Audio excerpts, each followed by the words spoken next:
with allegiance to the flag of the United States of America and to the republic for which it stands, one nation under God, indivisible, with liberty and justice for all.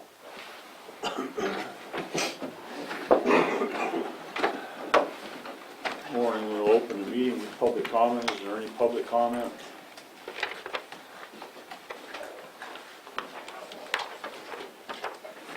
Mr. Chairman, may I ask a question? Yes. It wasn't really stated, but are we kind of moving this meeting room to the bank building? That's the plan. If so, where is parking available over there? You've got 2 solid blocks out here, plus side streets. I don't think there's that much parking over there. Just a question. Thank you. Well, Shirley, just there, did you know that there was parking on the other side of the dentist office? There is, but when the dentist clients are all there and when the workers are there, there's no parking now. Okay. I mean, you can park there on the weekends. Perhaps that's not when you want the meeting, I'm not sure. But I think that might be an issue, I don't know. Just a question.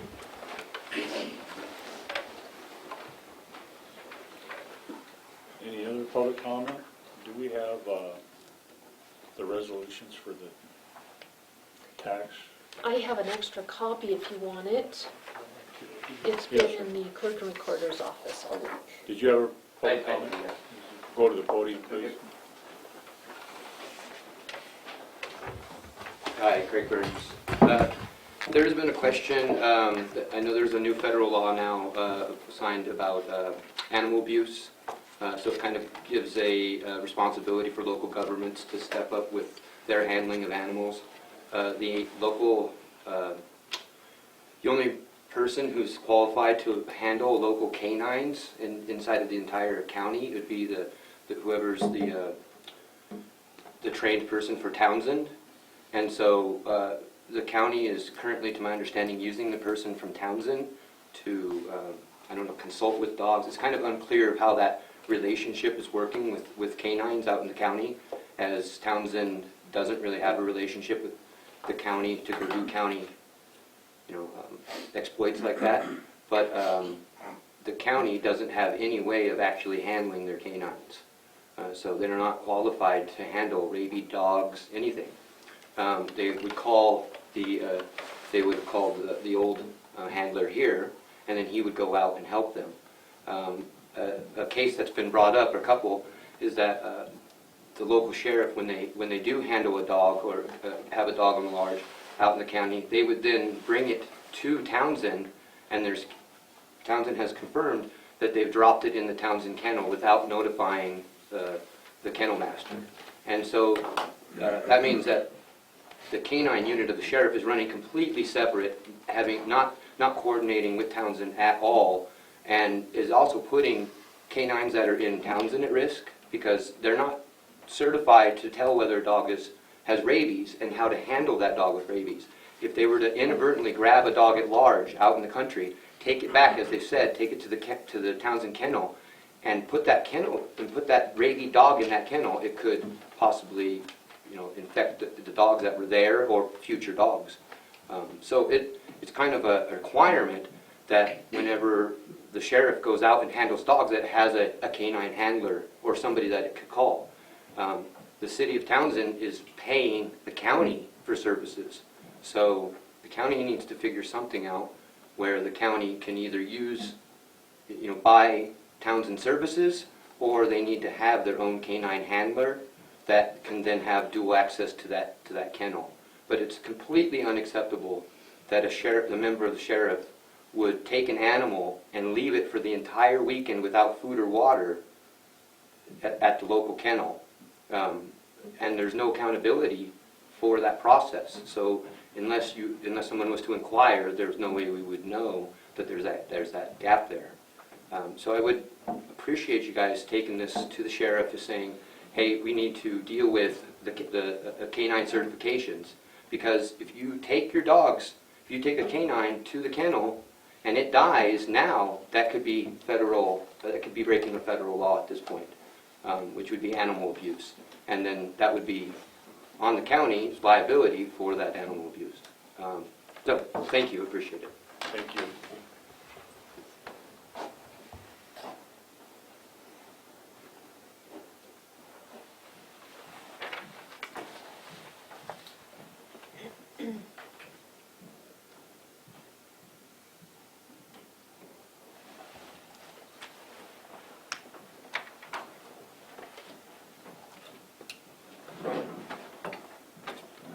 Any other public comment?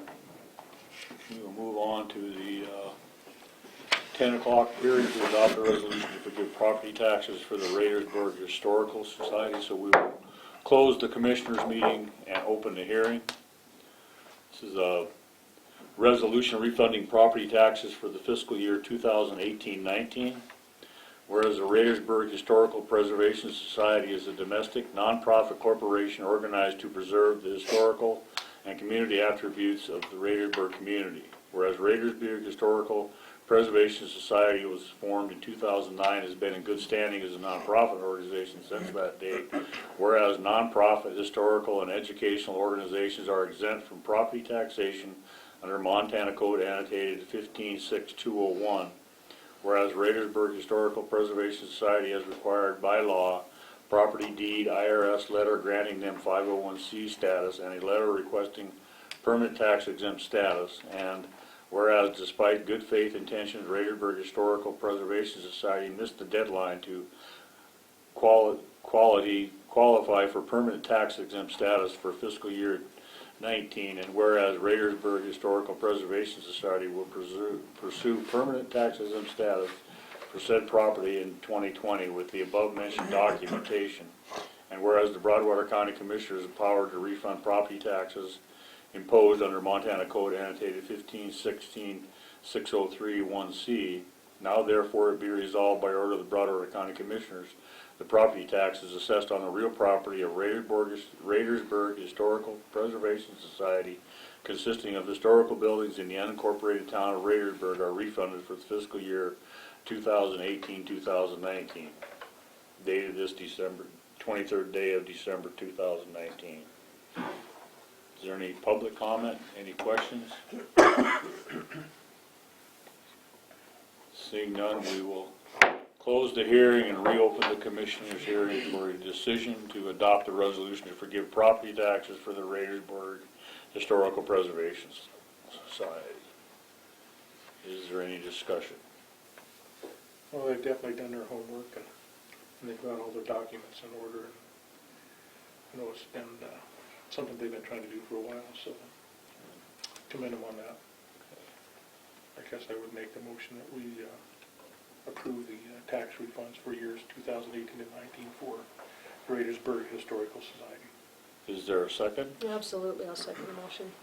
Motion been made and second to approve the resolution refunding property taxes for fiscal years 2018-19 for the Radersburg Historical Preservation Society. All in favor? Aye. Opposed, same. Motion carries.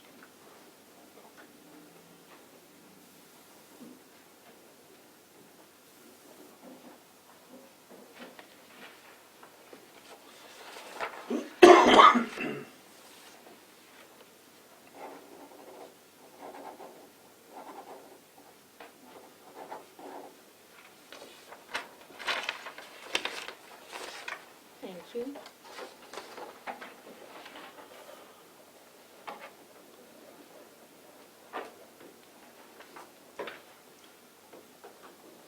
So we will go on to the forgive property tax interest and late penalty for Graymont Western. Doug, do you want to? Yeah. Spoke with Graymont last week on their property taxes, and as I was on the phone call with them, the gentleman I was speaking to mentioned that the 2018 were also delinquent.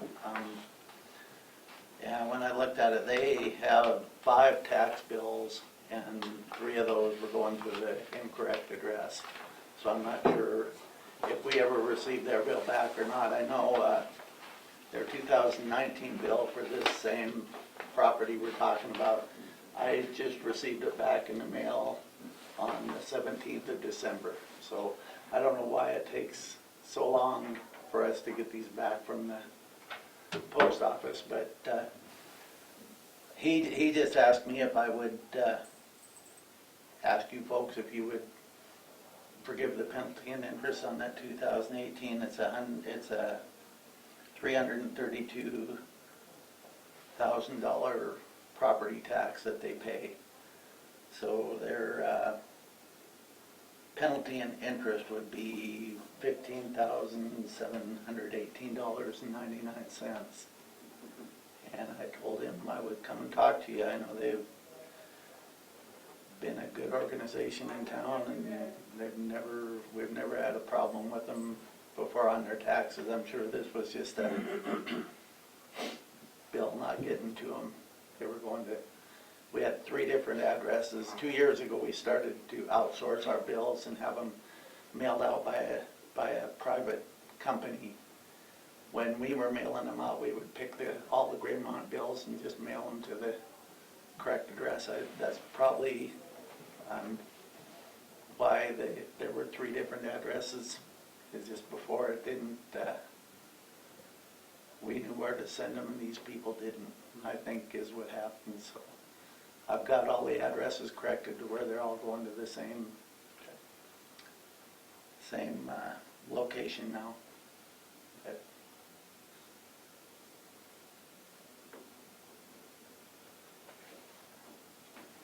This is one of those that looks to be a human error, not Graymont's fault. They were trying to find their tax bills in order to pay their taxes. So based on the history and what Doug has described, I move that we forgive the property tax, interest and penalties for this year's Graymont Western tax bill. And you said they're current now, Bill? Or they're now current? right? They are. In fact, the gentleman I spoke with went ahead and sent me the full payment for this, penalty and interest included. So if we have the money for it, it's up to you folks if you want to not charge them for that. They're in good faith. He sent the full amount and just said he would let the chips fall where they may.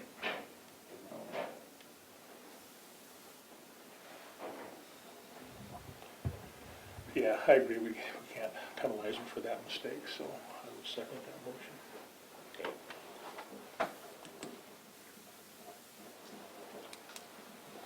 Motion's been made to forgive the property tax interest and late penalty for Graymont Western due to a bad address from the person who was mailing out the tax bills. Is there any further discussion? Yes, Tim? Just a quick question, is this forgiveness for just 2018 taxes, or are you going, I did not hear you talk about 2 years? Just 2018. Okay. Yep. Thank you, Mr. Chair. Yes. I'd like you to consider the precedent we're setting, or that you're setting. We just talked about the fee being forgiven and the taxes and the late for the Preservation Society. The Graymont's been here a long time, and they have had some difficulty in late fee, in paying late. Maybe not forgive the entire fee, because it does set a precedent that people say, I never got a bill, I guess I don't have to pay. They know when it's due every year. We all know when our taxes are due. It doesn't take anything but a phone call to call this office to find out what your taxes are, to call the county. So I understand they are wonderful supporters of this community, but they've been here a long time and they know the process. To forgive them completely of a $15,000 fee, up to you. But think of the precedent you're setting for the rest of the people of the county. Thank you. Mr. Chair, Doug, could you address the efforts they went through? It sounds like they did try and find those bills and did try and follow up. Can you address that? Because I think Jen makes a really good point, and I think we should address that so that everybody knows. Like I said, he was the one who contacted me. and he hadn't received 3 of his bills this year. When I emailed those bills to him, he was the one that brought up the fact that 2018 had not been paid. So I think it's just, they have their office here in Townsend, but most of the financial things are done in Salt Lake. So I'm not sure who got the 2018 bill, if anyone did, but he was the one that contacted me, and he's, like I said, he sent me the full amount. He just asked if I would ask you guys to forgive that amount since the bill had never been received by them. Did they pay for the 2 bills they did receive? They did, yep, So this is just on the 3 bills that were lost, right? Yeah, they've paid on all their bills. The late fee and the penalty is just on the 3 bills that were lost, or is that on all 5 No, bills? just on this 2018. Okay, just the ones that were lost? Yep. Okay.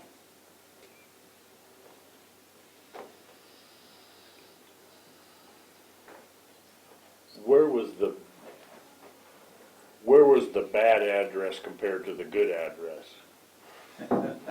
Well, they both went to Salt Lake, but I'm not sure if the one address, if they still have that, or it was a building with a suite number, and their new address is just a 585 West South Ridge Circle, Sandy, Utah. The old one went to 3950 South 700 East Suite 301, Salt Lake City, Utah. Have they been late on paying taxes other than the ones that got lost? No. Okay. Yes, Craig? If Mr. Ellis is willing to step forward for them and even procure, and even step forward to us, I think that says everything. That he has a vested interest in this, or he would have stood against it and said something, and he's the one handling it.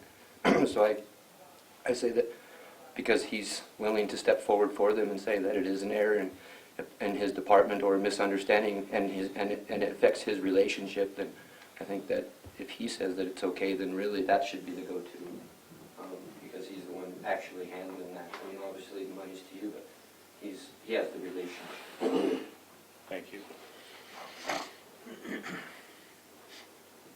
Is there any further comment or discussion? Is there a motion been made? Is there a second? It has been seconded. Yeah, it's been seconded. Okay, the motion's been made and seconded to forgive the property tax interest and late penalty for Greymount West. Any further discussion? All in favor? Aye. Opposed, same. Motion carries. Mr. Chairman, if I may, I do think that Jen's points are well made. We have looked at both these issues quite a bit over the last maybe 6 weeks. They don't set a precedent because there really are such strong extenuating circumstances that are individual to both of them. Both the Radersburg Historical Preservation Society, we did forgive your taxes for the last 2 years. We already passed it, so yeah, thanks for coming, you guys.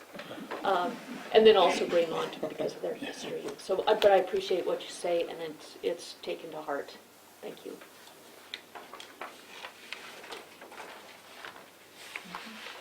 So we can go to our 1015 Big Elk Divide Restoration Committee support letter for landscape restoration.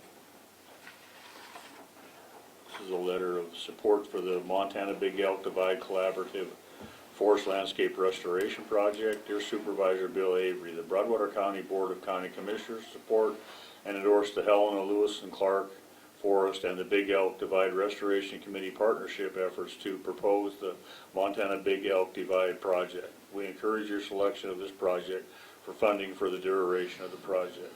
Thank you for the opportunity. Is there a vote on it? Mr. Chairman, if I may ask Al a quick question. Al, would you prefer, would the collaborative prefer that we vote to sign on to the joint letter from all the members, or that we send our own as the Broadwater County Commission?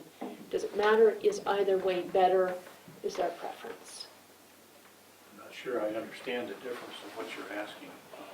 I understand there's a joint letter, and there was some talk that it might be better to just sign on to that, or would it be better if we send a letter ourselves, or do both? At this point, that letter would be wonderful. Okay, Yeah, thank you. thank you. We received this last week.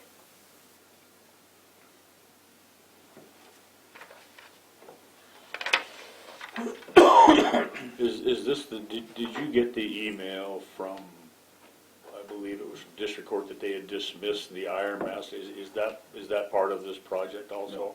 It's different? That was part of the Elkhorn Restoration Committee's work before we expanded and became the Big Elk Divide Restoration Committee. So it's, the core of the group is still the same, and it's the same kind of work, just on a much larger landscape. So the request to you is the support for the project proposal that the Big Elk Divide Restoration Committee and the Forest Service are working in partnership together to submit to the Washington office. Okay. Tim? Yeah, a quick clarification, or maybe you can take it as a comment. Tim Ravendall, resident, been following this for a long time. Elkhorn Working Group has been in effect to enhance the abilities for the resources in the Elkhorn Mountains. This expansion of this committee, which is an advisory committee, is going to be looking at an expansion of funding opportunities that come from the federal government. I, like a lot of citizens, have gotten the notice that the federal government's broke. We're not sure where that money's coming from, but at any rate, normally those grants come with strings attached where local government and citizens at the local level are required to contribute, at least in part or in kind, to qualify those grants. I just really would like to make sure that that is transparent as we move forward. Tom Williams was in here at the last meeting and talked about some of the concerns that they have on that end moving forward. There's a letter coming from that side. Even though it may be a little bit different, they're all combined and they're all looking at the same thing. So please don't get the cart in front of the horse. Make sure that people know what's going on. Thank you. Okay. So where's the funding for the project that you're proposing? Is that coming from a Forest Service grant, Al? Yeah, Al Christofferson.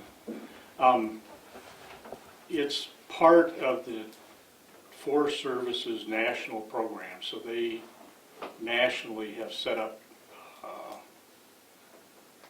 I believe it's $40 million a year for the next 10 years.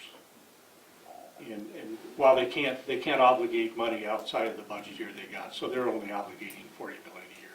That goes to potentially 10 new projects nationally, and the continuation of projects that the National Committee selects to continue on beyond their 10-year, over 8-year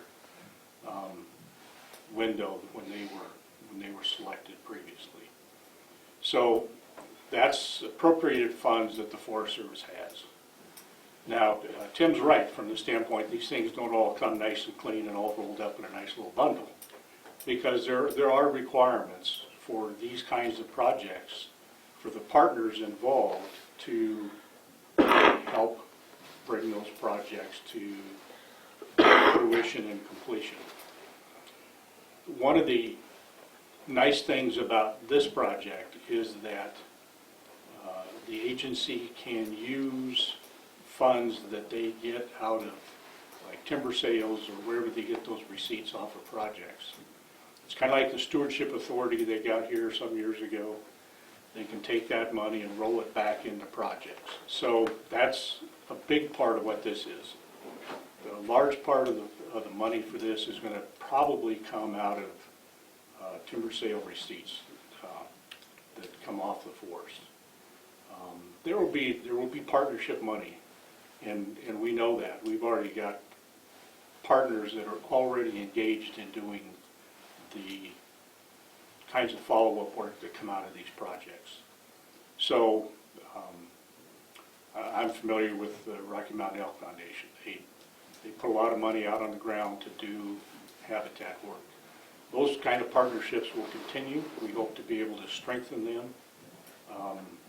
And so that's part of this whole package that's going to get looked at nationally, is how well any project stands up that shows the kind of partnership relationships that they have. Now, sending a letter of support does not obligate anybody to being a funding partner. And I wouldn't expect that we would come to you and ask you for funding to support stuff out on the ground. That'll come from other partnerships that are already in existence, and there may be some new ones that pop up. That's what happens with these kinds. This is the exact same kind of project that was the Southwest Crown project up out of Cedar Lake. That's affected part of the county. Lincoln, the Nevada mountain country up there has been part of it. Some of the stuff coming out of the Lincoln district has been part of that Southwest Crown project. And I don't believe you guys have been asked to partner into that thing. But there's a lot of partnership comes to it. When these get picked as a national project, they're a pretty high profile project. I don't know if that helps or not. So was that project in Lewis and Clark County? The Lincoln project? Yes, I'm sorry, yeah. So but Lewis and Clark County they didn't receive a request, or were they required to do any funding through the county? I couldn't tell you that. I don't know. I wasn't part of that setup of that project. Okay. If there was county money, it might have been something like weeds, some of those kind of things. But I honestly don't know. All right. Thank you, Al. Yes, Tim? Just a real quick follow-up. Maybe I need to expand just a hair. It's not always the county commission that gets engaged in these, but a local taxing authority like the Broadwater County Conservation District does engage directly into these projects. And one last thing that I want to make sure that we keep in recognition here in Broadwater County, according to our customs and cultures, is we are continually losing access for multiple use of these public lands. And we've got to be careful we don't get selling the barn just to try and feed the horse. So I use acronyms that get me in trouble, but that's okay. I'm used to it. Thank you. Yes, Craig? Just some clarification, does this include closing access to land? Is that something that this is inherent with? That this is a closed conservation area, or is this just the management of land? Is it like singleizing land? I mean, I'm just questioning. So, in following up with that, is kind of approving this or kind of going forward with this potentially limiting access to land in Broadwater County? The projects that are put into this thing are projects that the Forest Service puts forward, and then we partner into the implementation of those projects. So, they've got to go through their public involvement, NEPA process, all that kind of stuff.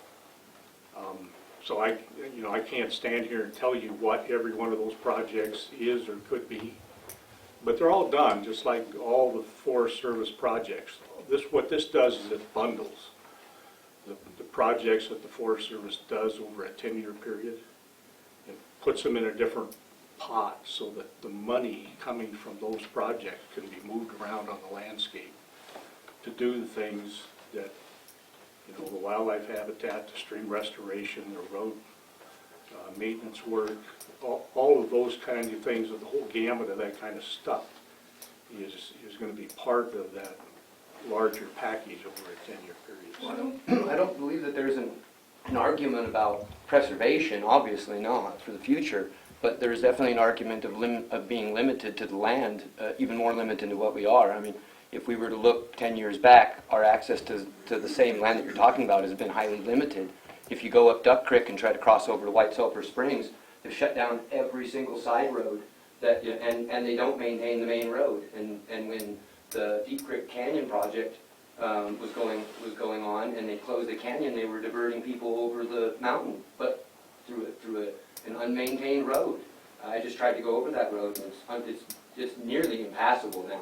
And so there's a concern that our access into the mountain ranges is being highly limited by these kind of conservation efforts, as saying, hey, we're not allowed to drive off into the forest, we're not allowed to go and use off-road vehicles, not allowed to use snowmobiles, in regards to disturbing animal life. And I know there's a balance, but from my experience from being here, I'm a fifth-generation Montanan, and I've never seen restriction to access like this in my lifetime, and neither has my family. And so there's an actual, people are perked up right now because it's been so many years of this kind of limitation. So I think before the county goes forward with any kind of, giving conservation power of limitation to anybody, it needs to be thoroughly explored, because we've already lost so much land access to the federal government. It might be their land, sort of, but we share it, and they need to give access to it. And the roads right now are dismal. I mean, they're the worst they've ever been. And that has to be addressed, either through county side or through the federal government side.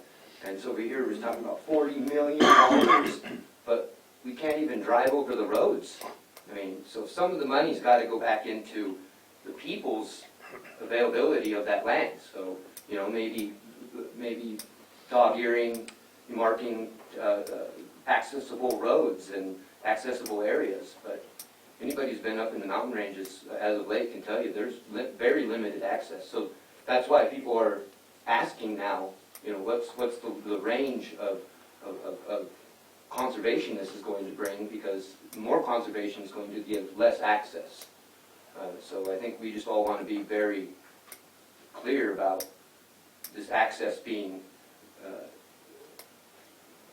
transparent, so that everybody knows whether we're losing it or not, so that 10 years later our kids aren't, used to that we don't have access to this land, which is happening.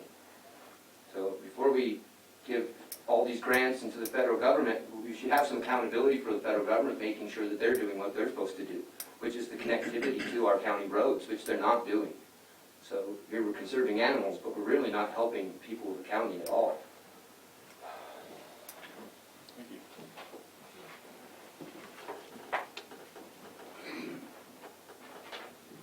I think we kind of got off onto a little bit of a rabbit trail. The intent of the support letter is not, it has nothing to do with the roads. What this is, Craig, I appreciate what you were saying.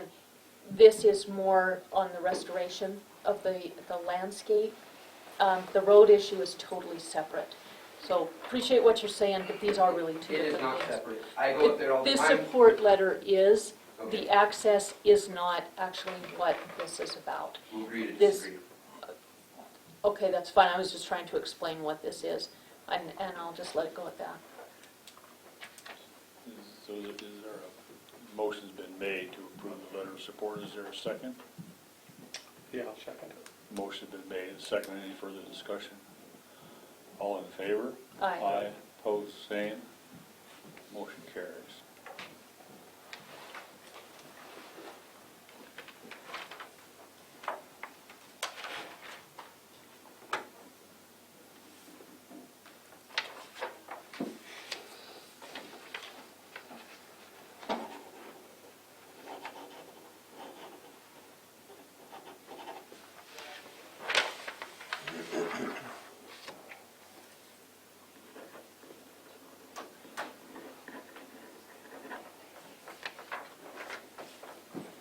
Second part of that is a trust board request for mag chloride for the silos recreation area.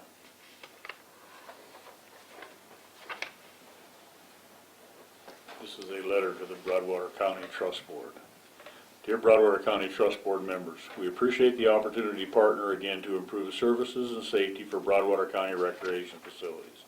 The Commission is engaging with the Bureau of Reclamation and JSJ Incorporated to update and review contracts regarding the Silos Recreation Area.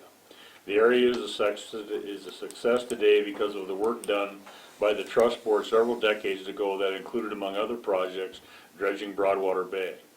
A recent report showed Canyon Ferry Lake provides $14 million to the communities surrounding the reservoir from recreational activities, and the Fish, Wildlife, and Park cleaning stations reported triple the number of boaters at silos that the other marinas around the lake combined. Many Broadwater County businesses and families are supported by Canyon Ferry Lake and Broadwater Silos Recreation Area. Townsend Marine, Mustang Motel, Rocky Mountain Supply, Town Pump, Silos, KOA, Silos Junction, Big Bull, Bob Thriftway, and a variety of towns and bars, restaurants, hardware, and retail stores. But the Silos Recreation Area is in dire need of some upgrades, repairs, and general TLC beyond what JSJ Incorporated can do with a limited budget. The Silos Citizen Action Committee formed and worked together in partnership with interested groups such as Walleyes Groups, Citizens and Neighbors, Trust Board, Commission, and others to create a long-term vision for the Silos Recreation Area. The master plan is in process. Opening the contracts with BOR and JSJ Incorporated have brought repair needs to the surface. An increase in camping fees and a boat launch fee have been suggested to increase revenue to be used for such repairs. To most positively engage the recreating public, such improvements must be made on the front end. The purpose of the strategy is to show recreationists and citizens what we are doing to improve the facilities now. It is common knowledge the master plan will take years to implement. To complete negotiations, we require funding from the Trust Board. 1. Gazebos 1 and 2 need to be rebuilt. Both have been repaired by JSJ, but over the years and with heavy use, they now need rebuilding. Money was granted years ago and plans were drafted, but the project was stalled for reasons beyond JSJ or the county's control. BOR supports immediate rebuilds within the same footprint. Such work could be completed for this coming season and will need immediate approval. JSJ will continue to maintain, clean, and repair as needed. The master plan shows moving gazebo number 1. Realistically, this will not happen for years. The gazebo will be a safety concern if it is not addressed. It is the most popular gazebo. Road work and mag chloride for silos, roads, campground loops, and the main parking lot at the boat launch. The plan with BOR and SJS Incorporated is to utilize the BOR reservation system, increasing camping fees from $10 a night to $12 a night, erect a Silos Recreation Area sign at the highway, impose a boat launch fee system, and include the day use area in the BOR contract for JSJ Incorporated maintenance. Thank you for your work creating Broadwater Bay and great improvements to the Silos Recreation Area. We look forward to continuing to work together for the citizens of Broadwater County and those recreationists that come here to enjoy our piece of paradise. Is there any comments?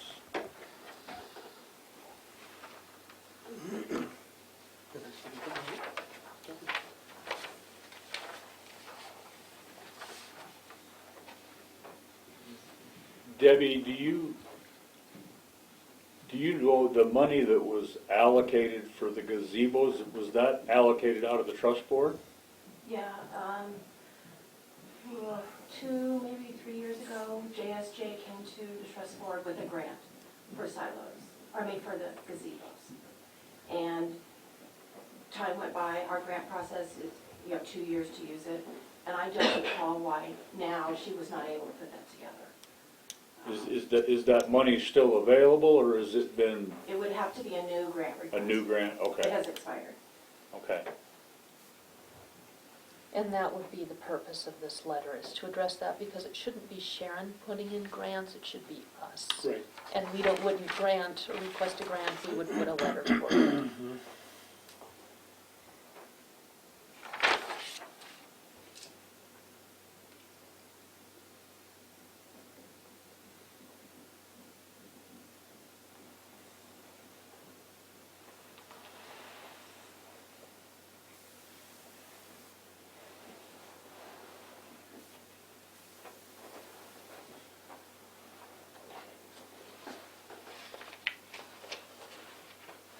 I think, is there some approval from the BOR to work on those gazebos? Mhm. I think there is, isn't there? There is, I brought the email, this was shared with you guys some weeks ago. And basically, yes, we also discussed this in person in our meeting. As long as we stay in the same footprint, we don't need to do any kind of an EIS or an EA, environmental studies. If we want to do bigger, different shape, then we would have to go through that process. But in order to get it done for this coming season, if we stay in that same footprint, we address the safety concern, it's less expensive, and it's more expedient. We can get it done now. And wasn't there some support for walleyes? Did they want to help a little bit? That was gazebo number 4 that they built. Yeah. And what they would like to do is build a wall. We also have approval from BOR on this. We're not going to the trust board with it, so it's not part of this letter. They want to build a wall on the north and the west walls of that gazebo, so that when it is blowing out there, there is nice protection under that particular gazebo.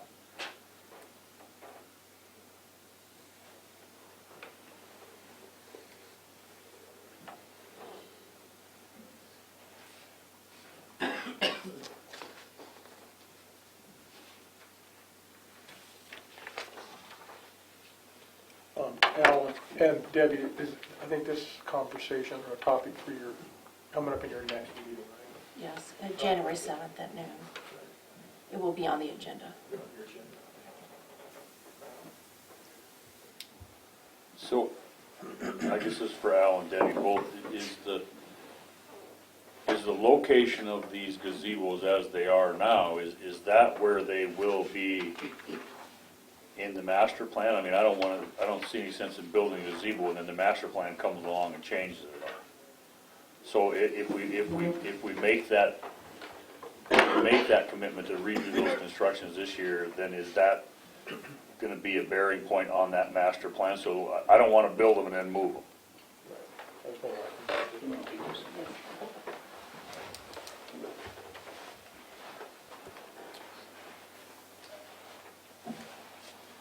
So let me speak maybe to the master plan process. I think the reason that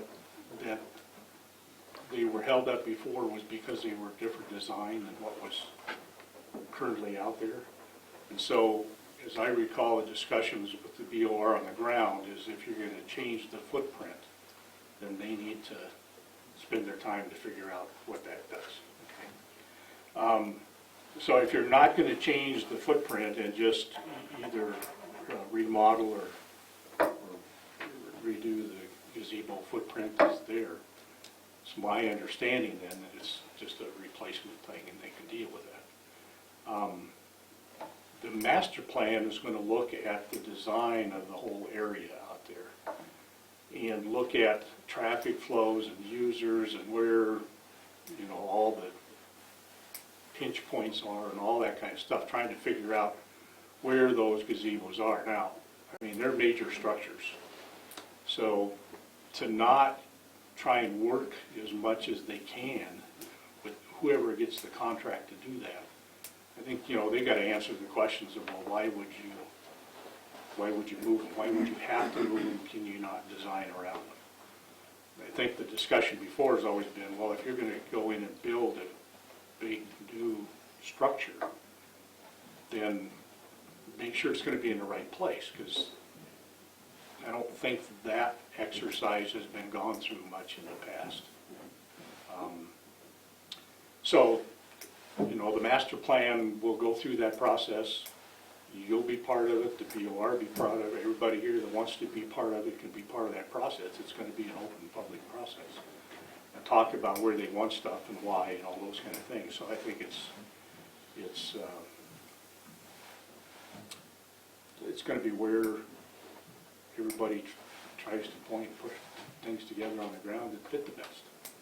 And if they don't fit the best, then you got to ask the question, well, is it worth the money to tear it down and move it? Cannot you structure the design of the campground and the user sites and all that stuff to fit what's there? I think that's just always been the discussion of without a master plan, you don't know where everything is. Once you have one, then at least it lays it all out for you, and then those kind of questions kind of go away. It's more than design stuff. So, but I understand there are safety issues with a couple of them out there, and you know, if those can be dealt with without total major redos, fine. If they can't be, then the structure needs to be taken care of so that somebody doesn't get hurt, that kind of thing. So I don't know if that probably doesn't directly answer your question. There's a couple of things going on. One, you got current structures out there that need some help and work on, and then the other, here in a week you're going to be looking at bids on the master plan, and that process is going to start to build now. So within a year, you should have, or sooner, the completed designs that everybody agrees to on the master plan, and then it's kind of a clear picture. So.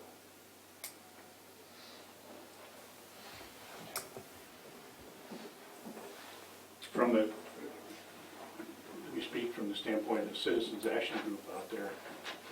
These are all things that we looked at and talked about.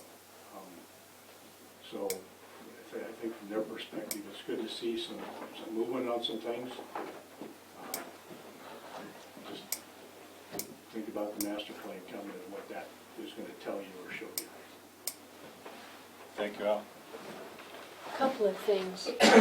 Everything in this letter is things we've already agreed to. One with Sharon, one through a vote of this commission.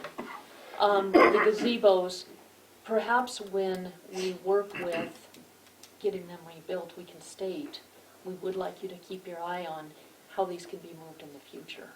I think there's ways that we can address this. One of the things that actually delayed the rebuilding of these gazebos is the master plan. There was a thought that, well, the master plan's coming, we don't know what that's going to look like. Let's go ahead and nurse these another couple of years until we have something. Even when we get the master plan done in a year or so, it still doesn't wave a magic wand that, ta-da, it's all done. At that point, we need to phase 1, 2, 3 through whatever. We need to search out funding. So this is a long process.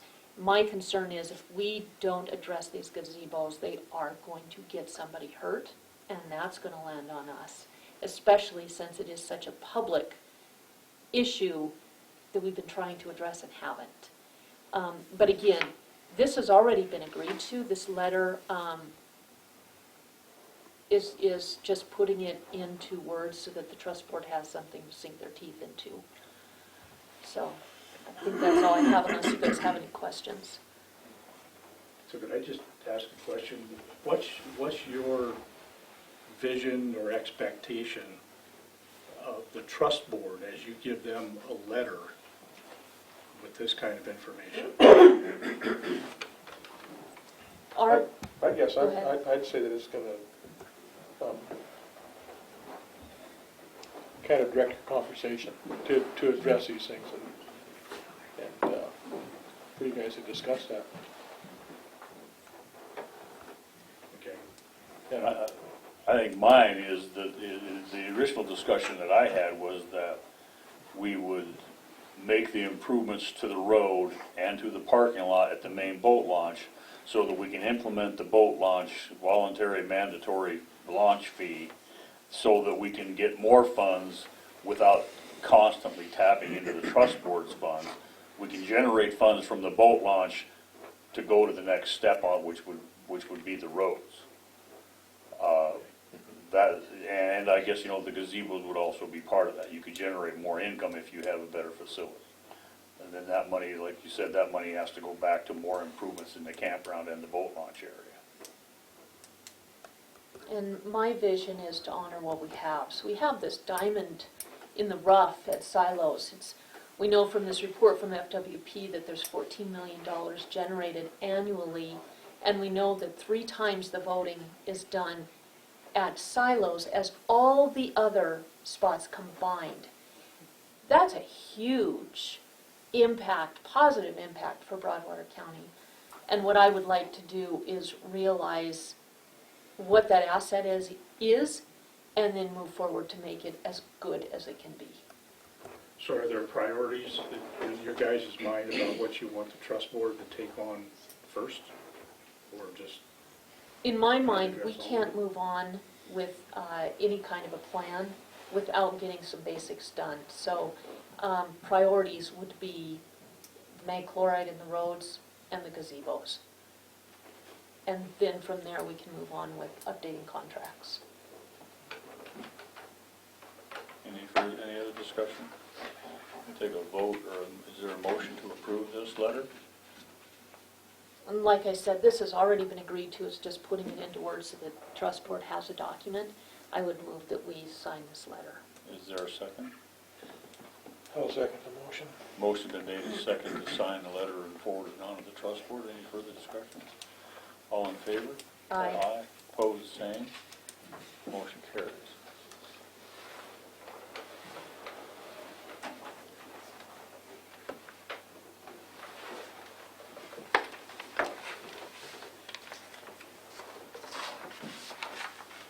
Mr. Chairman, I would just ask that if all three of you can come to that trust board meeting January 7th, if it works in your calendar, because this is a big, important discussion. Thank you.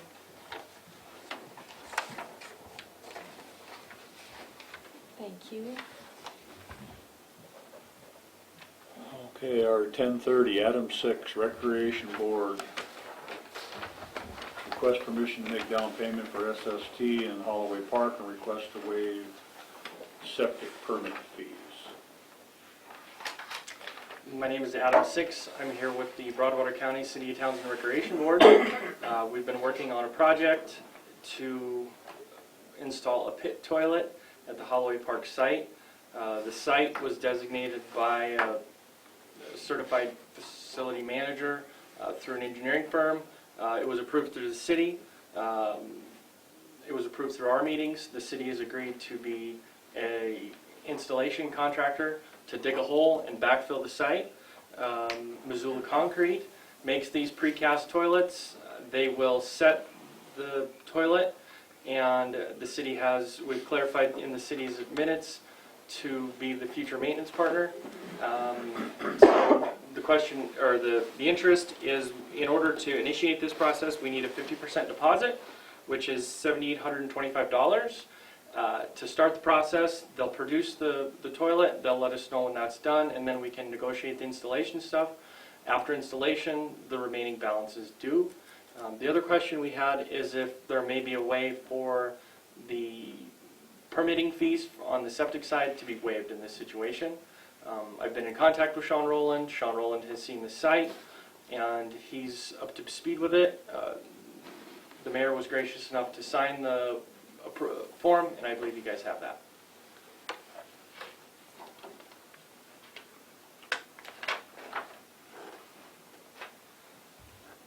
As far as the fees, the septic permit fees, I believe we discussed that at Health Board, and there won't be Outstanding. very little work from him to do anyway, so I think the Board of Health agreed to waive those. Perfect.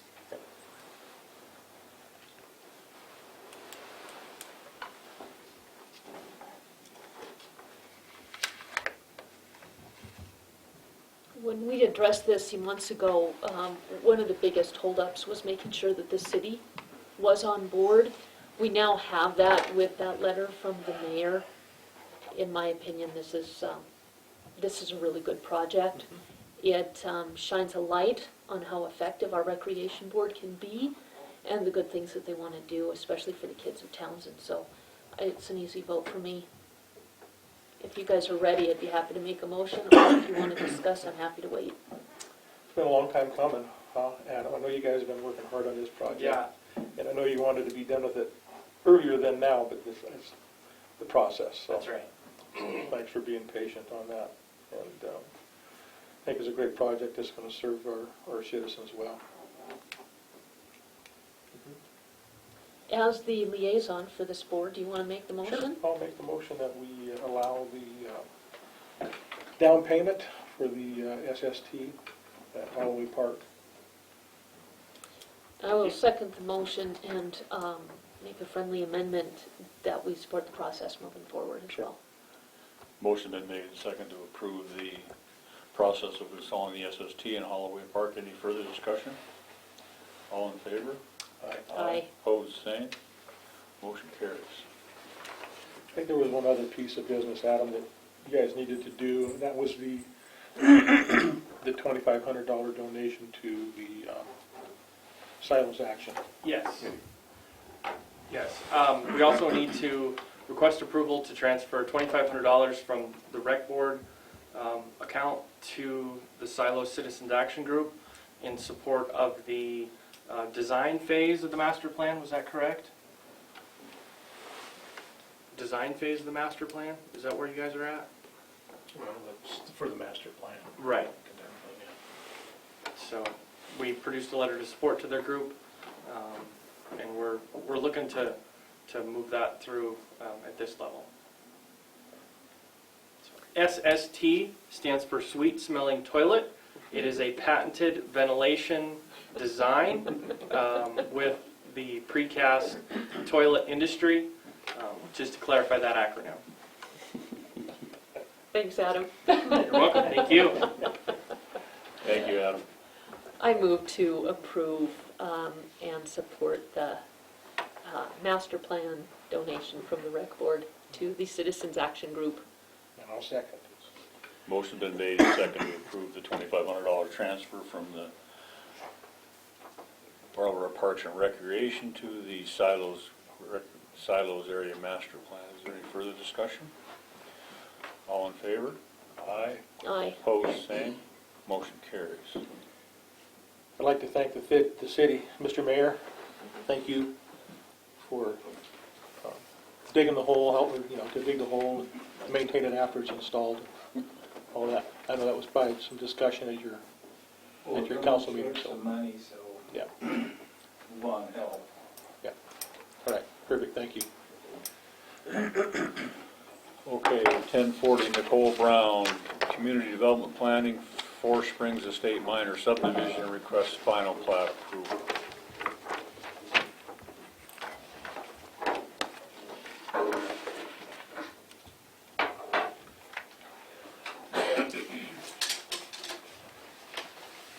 Morning. Good morning. Good morning.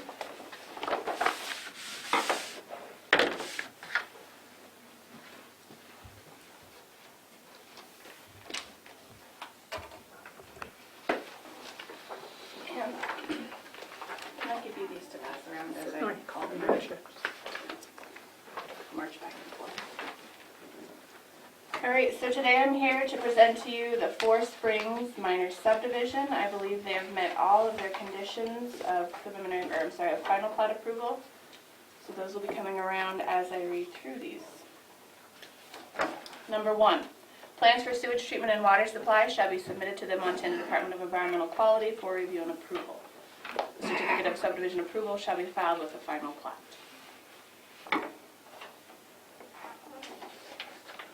And they have the tags at the top that identify them as each.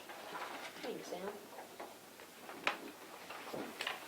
Number 2 is also in the same packet as number 1. A stormwater drainage plan shall be submitted to DEQ for review and recommendation. All specifications and requirements of the approved plan shall be met. The stormwater plan is actually part of the DEQ approval.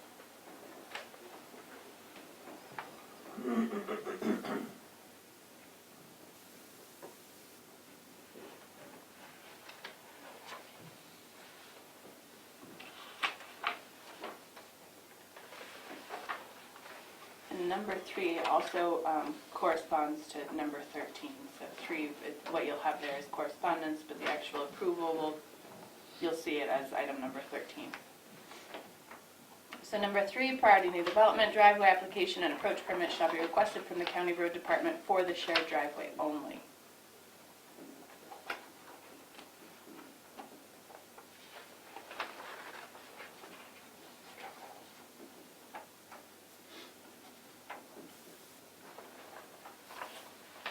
Number 4, the shared driveway for Tract 1A and Tract 2A must be constructed prior to final plat approval.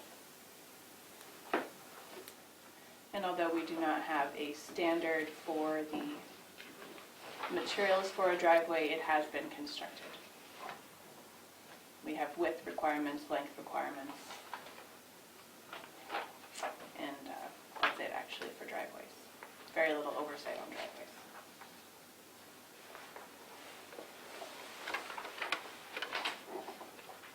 Number 5, are you ready to move on, or do you want me to slow down? I'm ready. Okay, all right. Number 5, information on the driveway length to tracks 1A and track 2A shall be provided to the Broadwater County Planning Office. Driveways 500 feet or greater shall be designed meeting Broadwater County subdivision regulations, and a turnaround or hammerhead T-turnaround shall be provided for emergency vehicles with a 3-point turnaround ability, and there's actually a cul-de-sac constructed there.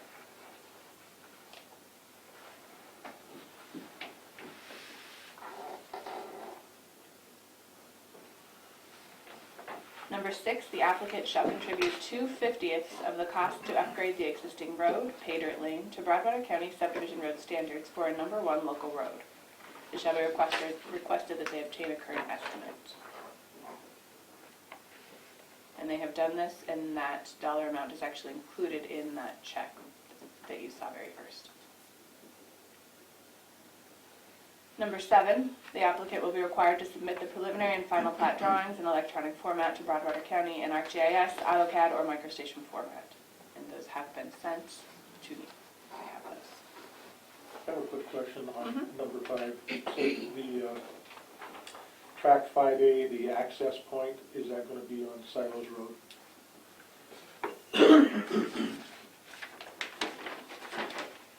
Yes, that is correct. So track 2A and 1A will be the only tracks they'll be allowed to use that shared driveway. Right. 5A will have to request their own driveway approach permit from the county public works director. And the same with 3 and 4, track 3 and 4A. Did that answer your question? Is there a restriction on accessing that lot off of the, lot 1A off of the highway or not? Yes. There is, there's no access allowed off the highway? Okay. No. The only way they get it, they have to come in and file an amended plat. That's correct.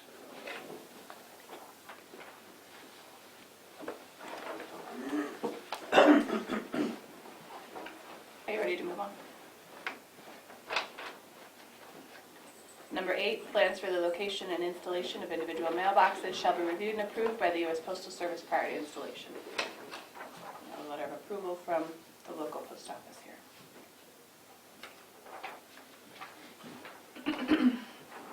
Number 9, the applicant and the Fire Protection Authority having jurisdiction shall use their best efforts to draft a fire protection plan specifically for this subdivision in accordance with Broadwater County subdivision regulations. The plan should be equally acceptable to the FPHJ, the applicant, and the county governing authority. The plan shall adequately address the fire risk analysis, all findings of fact, and appropriate mitigation measures. So you have a signed and approved fire plan here as well.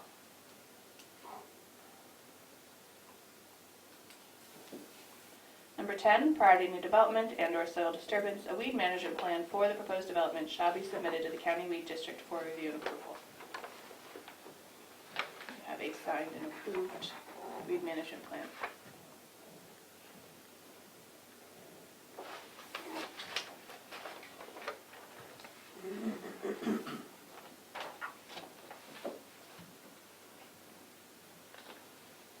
Number 11, all developer proposed covenants must not be contradictory to the commission required covenants.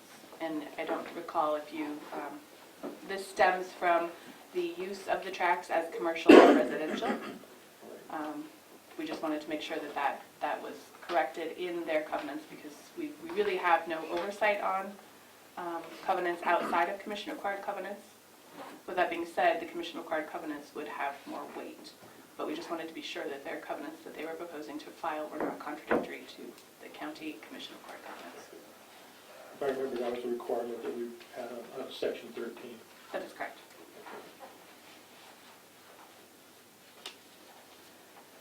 Number 12, the book and page reference to the restrictive covenants filed with the county clerk and recorder shall be indicated on the face of the final plat.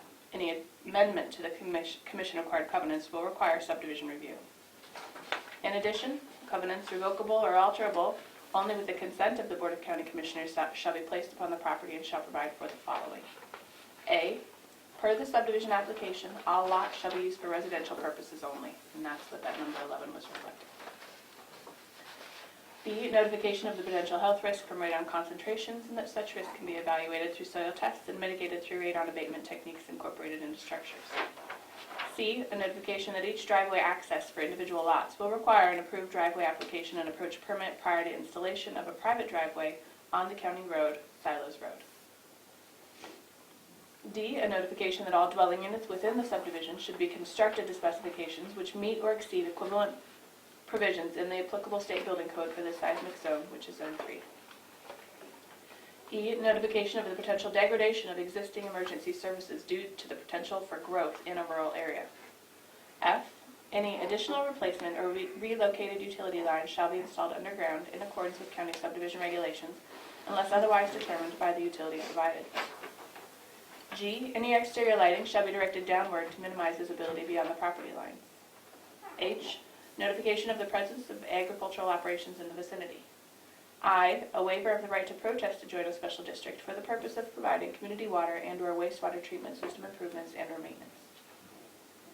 J, a restrictive covenant binding the landowner, any heirs, successors, and assigns, and all future owners of property within the subdivision, agreeing therein to hold Broadwater County harmless and indemnify Broadwater County from all claims, demands, obligations, suits, causes of action, damages, and liability, including the county's costs and attorney's fees arising in any manner whatsoever out of or relating to the existence, use, operation, repair, and or maintenance of the following.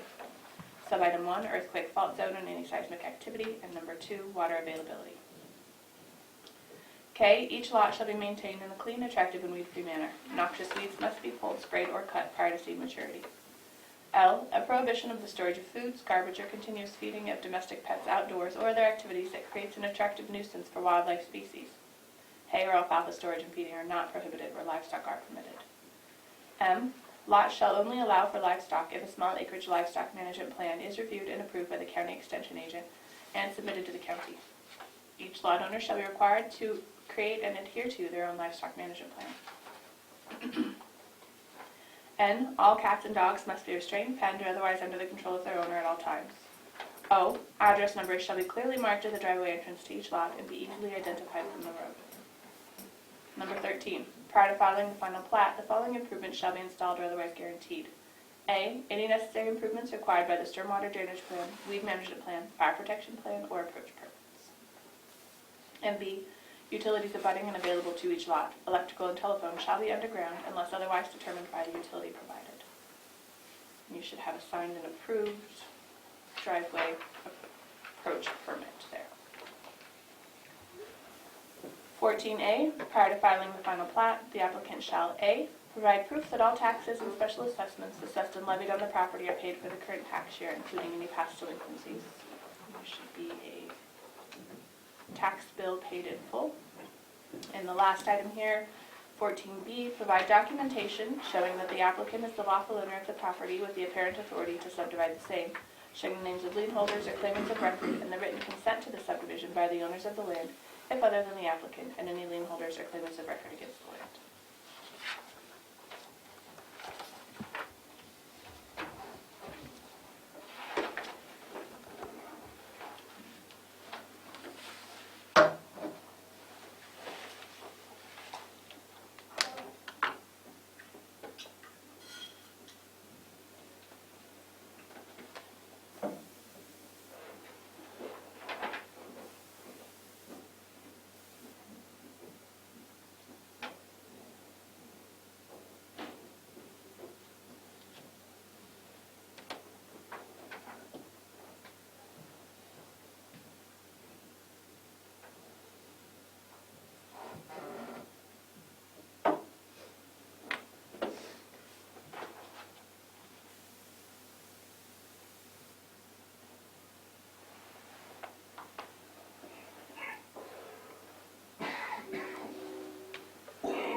Springs. We had two issues in the preliminary plat process. One was the commission required covenants, and Nicole redrafted those to address that mitigation issue, and the other one was the shared driveway, which is currently in our regulations as allowed. So based on the fact that they have met all the appear to have met all the preliminary plat requirements, I move that we support the Four Springs minor subdivision for final plat approval. Is there a second? I'm going to read this here one more time. I have a question for you, Mike. Yes. So, Nicole, you talked about the lighting out there being a downward light. Correct. So I don't know, does the building that the junction bar built, did they have that same requirement and the same for the first storage unit going down the road? Unfortunately, no, because those were not part of a subdivision with commission-required covenants. So Okay. that's actually a commission-required covenant that's been added, I want to say 5 years ago. It was actually brought about by a citizen request, and we've added it as a commission-required covenant so that we actually can enforce it. But to answer your question, those were not subdivisions that had commission-required covenants. Okay. Because I know that it can be problematic. They are.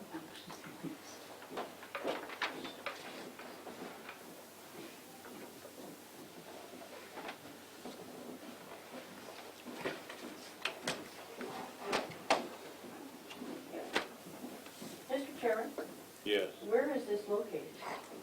right behind the Silos Junction bar. Oh, okay. So this is the highway, North Hill, this is the highway.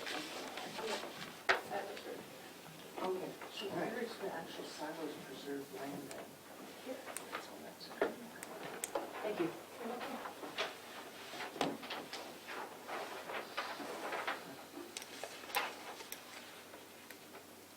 Do we have a second? Yeah, I'll second that motion. A motion been made and seconded to approve the Four Springs subdivision for final plat. Is there any further discussion? All in favor? Aye. Opposed, same. Motion carries. You want to start signing those, There Darrell? should be 4 copies there, just make sure you use the special ones. Please.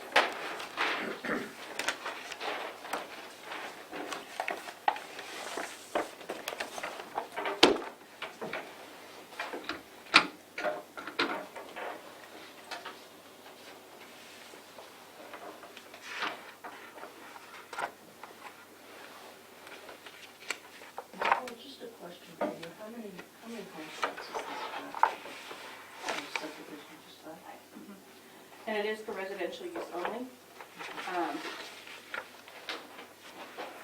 If any of these potential lot owners should decide, because, this one seems like a nice location maybe for commercial, maybe they all do, but if they decide they want to use them for commercial purposes, they would have to come back through the process and do a separate process.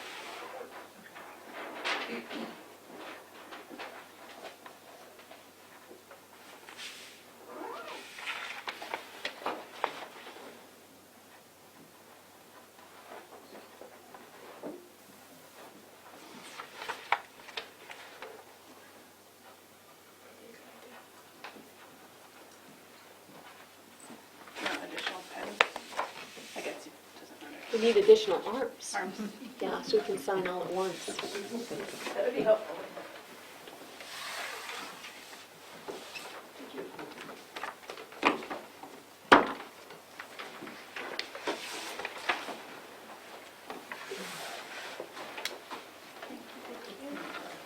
Check one is down. Right, this, okay, perfect. An important one. Thank you for doing that. Oh, absolutely.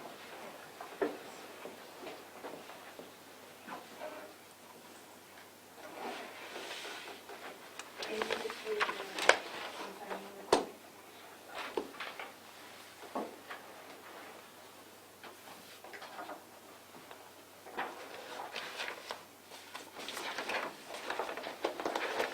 Thank you.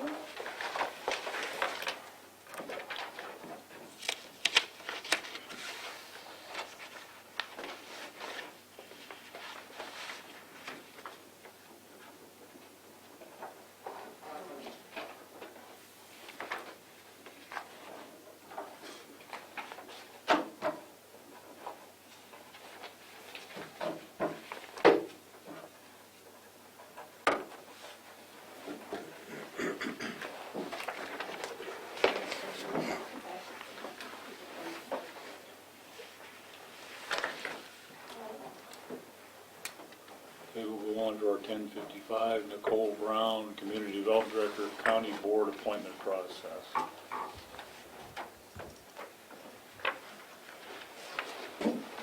So now we spoke about process last week. 3 packets here. What you have in this packet, the cover sheet is a list of the boards that we have in the county with vacancies. And as I spoke about previously, vacancies are also expiring terms.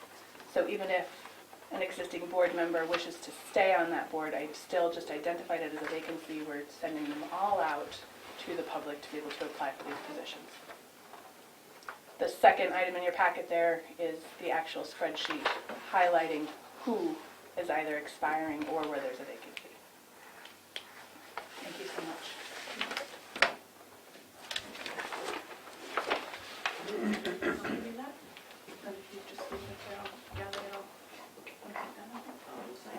Yeah, perfect. Thank you.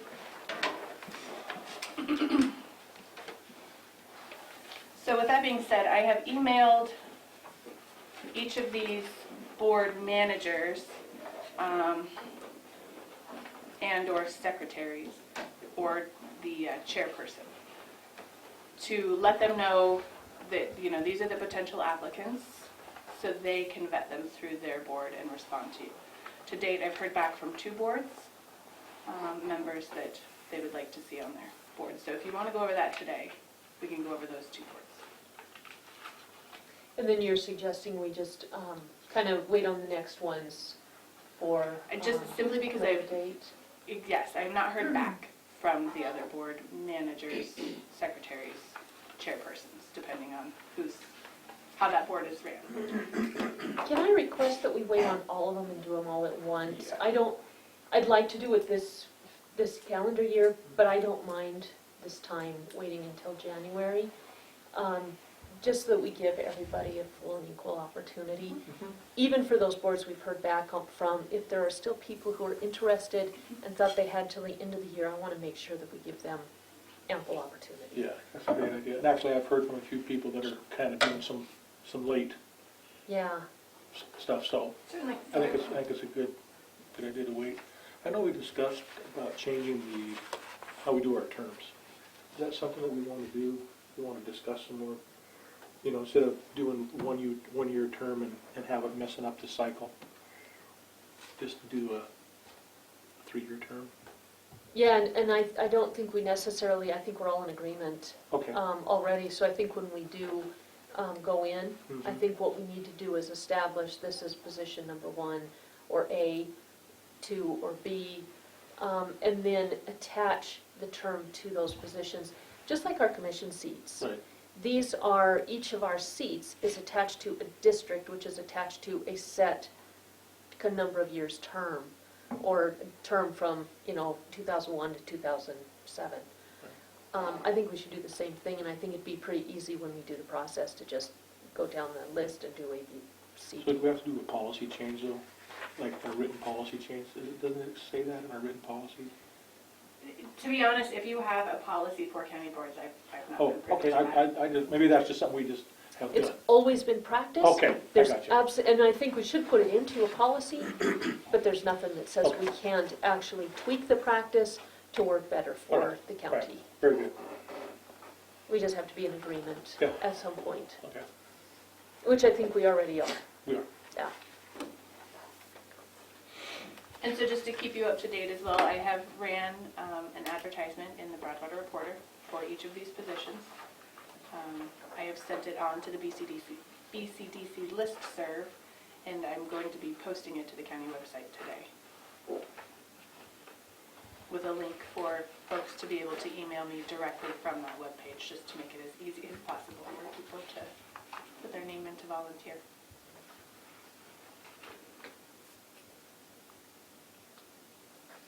And I've been in contact with every single board, whether it be, simply a member or the chairperson or the secretary or manager, just letting them know, hey, you have these terms expiring and or vacancies.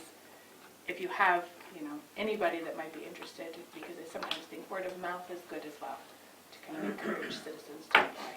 So that's where I'm at with these.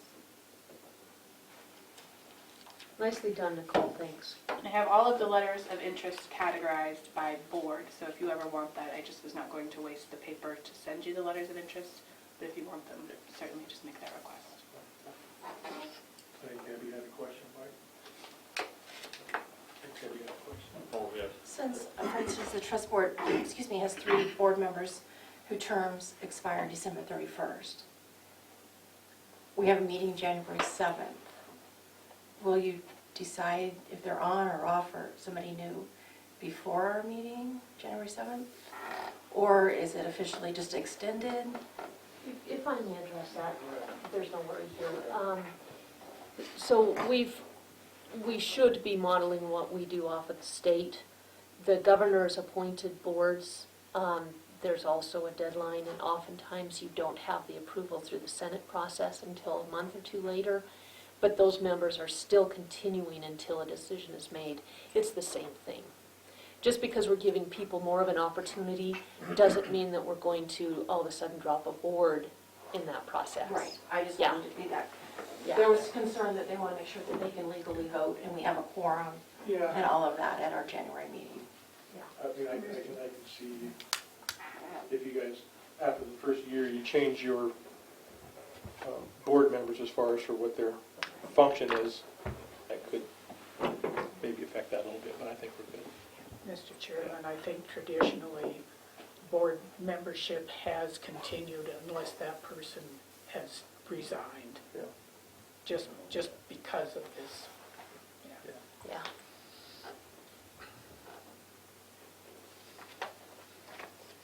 So Nicole, are your 4 members that are expiring on the planning board, is that because of they were appointed for 1 year to fill out a term, or? Not necessarily. So one member with an expiring term this year, he had a 3-year term. 2 of the members, one of the members had a 2-year, and then 2 of them had a 1-year. One was filling out a term, that's why they had the 2-year. So it just so happened that they all, 4 of them fell this year, so. So when we reappoint these, how are we gonna try to stagger those so that we get 2 with 2 years and 2 with 3 years? So what I can do in listening to this conversation, assign a seat 1, 2, 3, or A, B, C. And so seat A, term will expire, say 2021, B 2022, C 2023, and then restart D 2021. Does that make sense? And I Yeah. think that would help address this because it is difficult on some of the boards that I'm not as closely working with. If that manager or department head or whomever is working with that board doesn't, I don't want to say report to me, but doesn't necessarily report to me to say, oh, this member is off, I keep them on the list as a continuing member, and then usually about this time of year I find out, oh no, that person's not been participating with this board, they're not on the board anymore. So we end up with these gaps. So, if I can just keep them as a seat, so take the person out of it when I'm assigning the term expiration date, I think that will be beneficial. And simply just, you can put people into seat A, B, C. Does that sound like that would work? I mean, I realize it's a little bit different than what we've been doing, but not a bad practice. I like it. Yeah. It's clean. And then once you get it done, then it'll flow from here on out.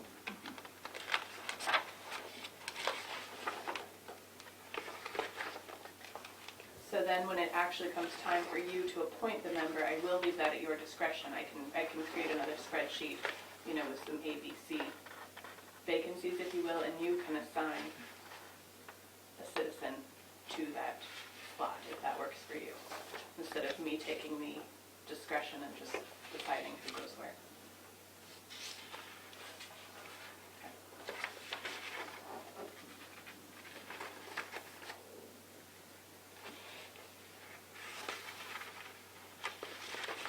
I would suggest that's even something, if you did want our help on that, we could do it via email. Okay.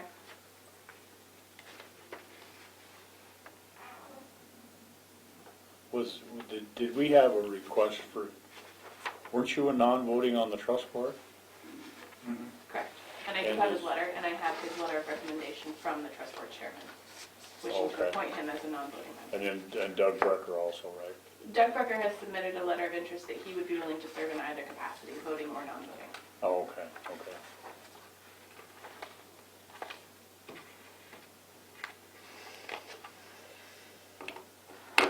And then Allison was talking about doing board training. Are we gonna try to schedule that in February, or how are we gonna handle that?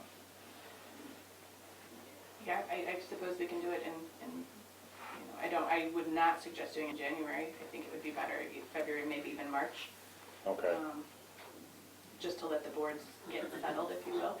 Because if you are not making the actual formal decision until maybe mid-January, you wouldn't want to set the board training for February with these new members. I would think March might even be better, early March. okay.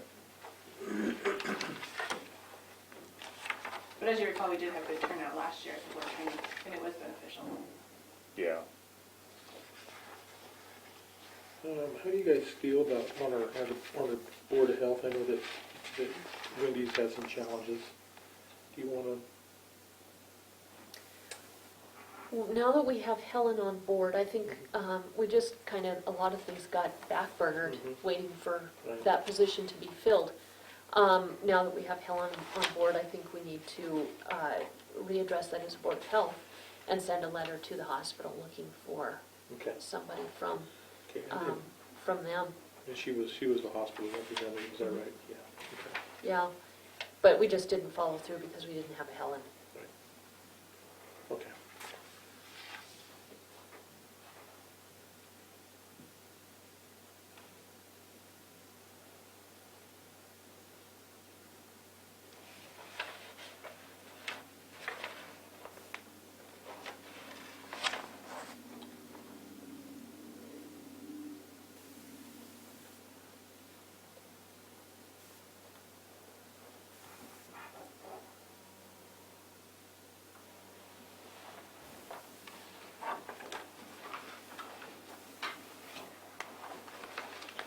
Thank you, Nicole.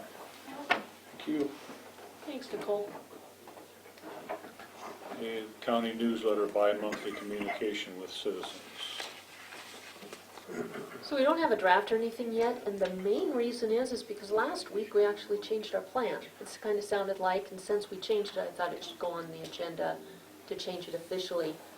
So the talk was to do a, just like the one in last April, kind of the four-page model, so that we could have a number of departments give updates, plus enough real estate to give the state of the county address. And if that's the way you guys want to go, we just need to have a motion and move to proceed as a unit that way. And that would be versus the postcard that just gives the state of the county information. And that's what we agreed to maybe a month or so ago, a couple of weeks ago. So we know that the four-page mailer was a total of $1,161. So we know it's well below the 2,000. And when you are talking about communicating directly with the citizens, I think you need to weigh how important that is. They have a right to be getting facts, to be getting as much accurate information as we can convey. And the other thing that was brought up last week is doing it every other month.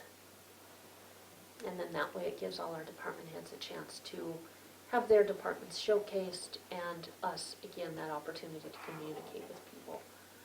One of the things that came up last week that we hadn't thought about is the fact that the flu season is looking ugly with the influenza B.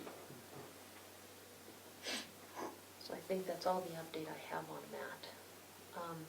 I have been waiting to draft something until after this review of the budget, and did get some responses from Mike for kind of the what has Broadwater County been doing. Yeah, I didn't have a whole lot to add to that list. You guys covered it pretty well, so. Yeah, yeah. If you think of anything, just throw it out there. Yeah. Good thinking at 3 o'clock in the morning. Just don't call me. I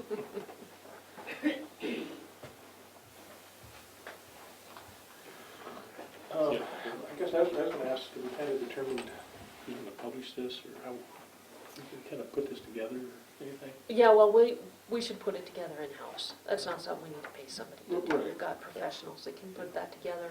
As far as the printing and mailing, EDDM is the least expensive for mailing. And then as far as printing, I say we just go with whoever's least expensive. Until we have at least a draft, we really can't go to anybody and say, can you give us a rough estimate? As soon as we have that, I think it's a very easy email and response that should take just literally a couple minutes. Minutes to draft an email, and of course the response would come shortly thereafter. Yeah, Shirley? On the report that I had on the April mailing, there were sent 2,500 copies sent. Is that the same number you're going to send, or is it going to be more? Because that will change that cost considerably. Prior to this, you were talking about 6,000 copies. Have we considered that? I don't recall 6,000 copies. That seems really excessive. I believe, Ms. Sobert, you were the one who said that it would go to every P.O. box person or address in the county. Yes, thank you, Shirley. We accomplished that with the 2,500 before. We have 6,000 citizens in Broadwater County. So we wouldn't send each person a newsletter, we'd send it to each household. Just So that's make it why clear. it's such a Just to low, make it clear. low Thank you. number as compared to the 6,000. So I appreciate the opportunity to clarify. So yeah, we're looking at the same number, which is why we kind of know what the price is, because we already did it before.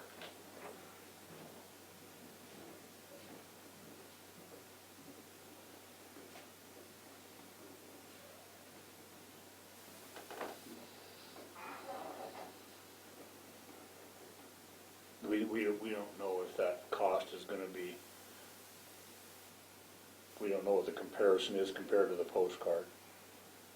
No, but we know the postcard's going to be less. So $11.60 is the highest cost that we know of. Postcard, probably $800, give or take. Okay. Yeah.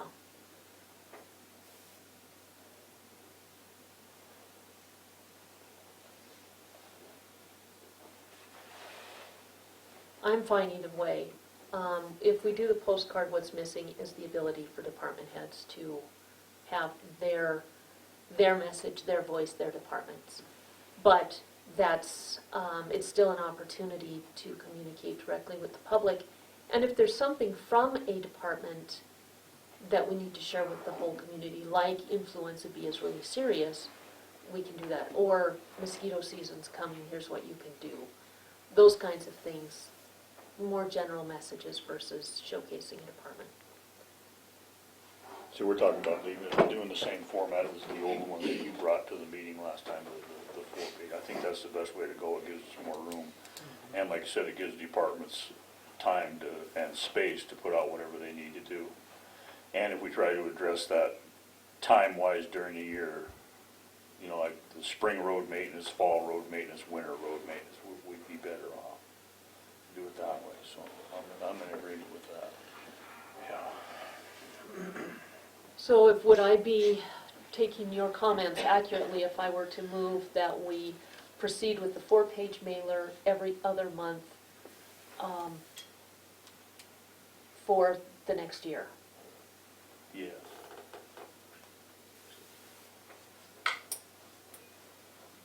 Yeah.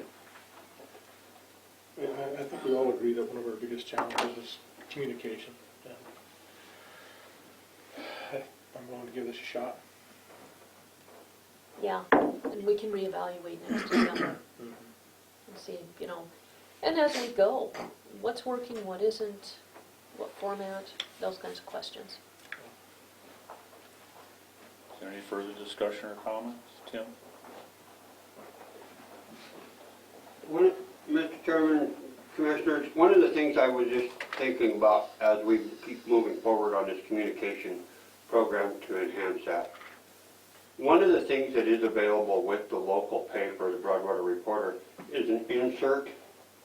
There's a price on that that may be applicable to getting the word out to the people. I know not everybody gets the paper, but it's something that would be considered to help enhance that communication. And then just last but not least, I'm going to back up the bus a little bit. I asked Nicole for a copy of the information you guys discussed on the board appointments discussion, and there wasn't one available, so I'd like to see if I could get a copy of that. Thank you. I would be happy to make sure Tim gets a copy, but I would caution us not to give out people's private phone numbers or emails. That is not public domain, so just the list is what we should be giving, not the spreadsheet. Is that what you had? That's exactly what I was going to Okay. say, yeah. Mr. Avondale asked if I had a copy available. I currently do not have a copy available. I'm happy to get him a copy, but only the cover page. Gotcha. Okay. So we want to, you made a motion to move forward with this bi-monthly newsletter. Is there a second? I will second. Any further discussion? All in favor? Aye. Opposed, same. Motion carries. Okay, we'll move on to our county budget review.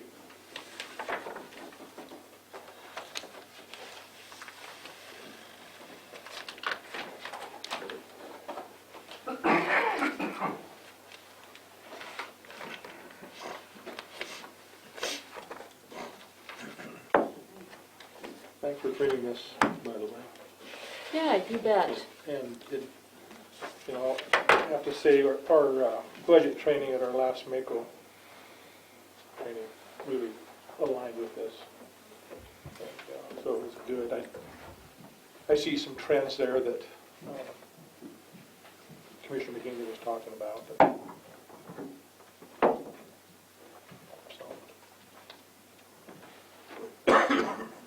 Ours just starts when we did the transition, to Blackfoot, just for ease. We can certainly go back further than that. I think Mike's right to be requesting the information he requested at that training, and we should put that together. Right. But yeah, looking at the trends, it's eye-opening. Yeah. It is, and you guys probably have more insight than I do. Like the district court, for example, the change in the cash balances. Yeah. You can see that in 2018 there was a big change there, and I'm not familiar enough with what happened then. Do you guys have an idea why that changed so drastically there?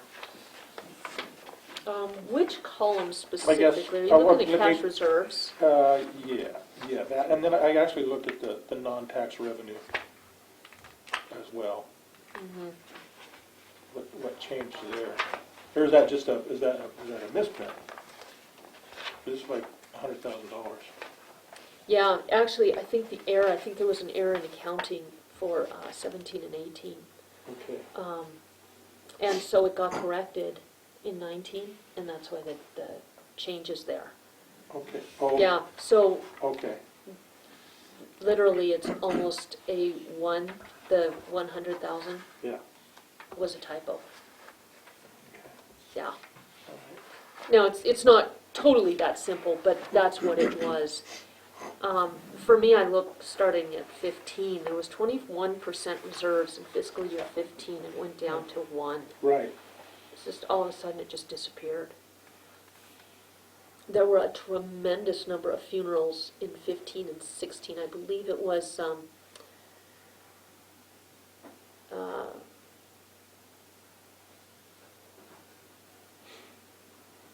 Judge Reynolds that addressed that at one point. And then we went to the 4 judges because his workload was just way more than one could handle. Okay. But I do see that the cash balance is starting to recover. I mean, Yeah. That's positive. That's good. Yeah.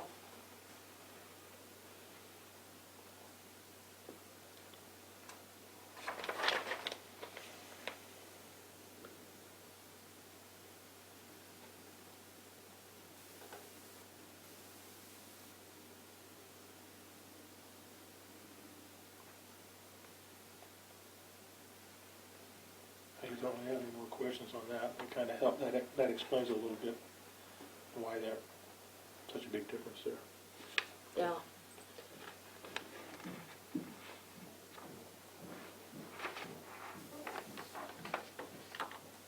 Weed looks like they're doing pretty good. Yeah, weed, that's one of our strongest. So I'm going to take you back into some history. You look at the strongest budgets, they're some of the standalone budgets. Right. General fund has always been a difficult one because of the sense of sharing. If you're a standalone budget and you spend all your money, you know exactly where you're at the end of the year. If you're in the general fund and you spend all your money, you just take it from another fund. We worked, Bob Denning, the auditor, a couple years ago, said, well, your general fund should have nothing in it except for those things that are totally and completely county-wide. So payroll would be in the general fund. So we actually worked at dividing out all those departments into standalone funds. And then Debbie got all that work done, and Bob said, well, you can't do that. That has to be in the general fund.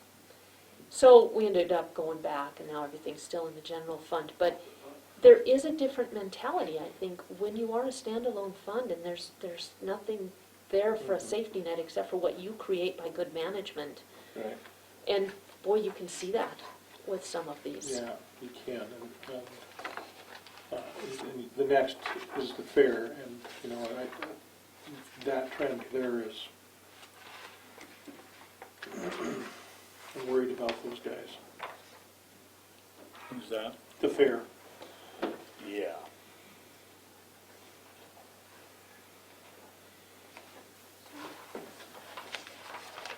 But I've noticed that their budget's decreasing from 2017 and the projection for fiscal year 20. They, I'm not sure why that is unless it's to compensate for the cash reserves that decrease so much. So as the cash reserves decreased, spending had to decrease because it's the only way to balance the budget.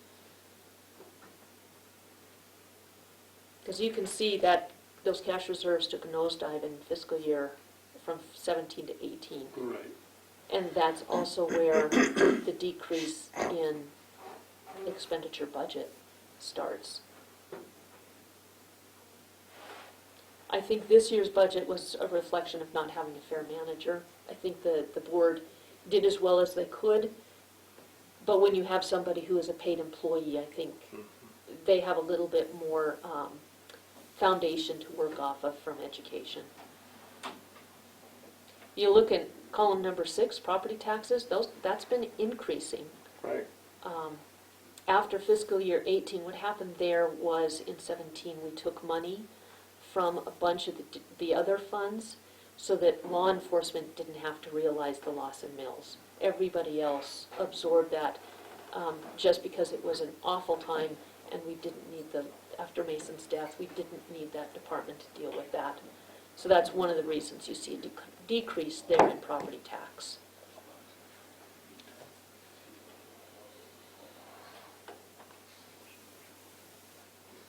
So how do we go about increasing that budget if we're only running at a 1% reserve right now? Right. Well, you got to look at the whole picture. So we look at the ending cash balance, the cash report as of today. It's negative $1,066. Now realize the fair, most of their expenditures are at the very beginning of the fiscal year. The fair's in the end of July. So they spend the bulk of their money for the year right there in the first month. So fair is a harder monster to track because of that. But as we get closer to May and June, they're going to start ramping up and needing to spend a little bit more. How we get more money to them? I think it's going to help combining fair and extension. I do think there's an opportunity for savings in manpower there, or person power, so that more money can be spent to produce the fair. I also would like to see if there's grants out there to apply for. Jessica talked about the conference she went to for fair and how inspired she was. What ideas do they have? What are other communities doing to fund their local fairs? But I think one of the problems they're having right now is, once the new fiscal year starts, they don't have those cash reserves to carry them into November. We need to find a way to help them do that, I guess. Yeah. And it may be like some of our other departments, we need a plan. Once we get the plan, we can go ahead and provide, some kind of assistance. But we've got to have a plan Right. because we need to see that this is going to be turned around. Yeah, exactly. But yeah, you can see the trend.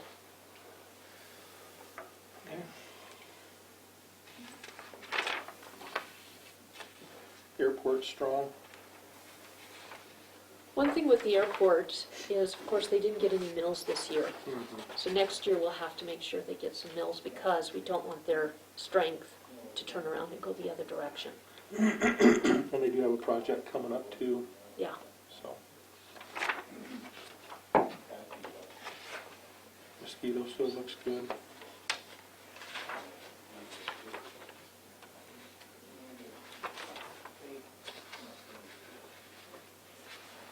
Do you understand how the library works? Not really.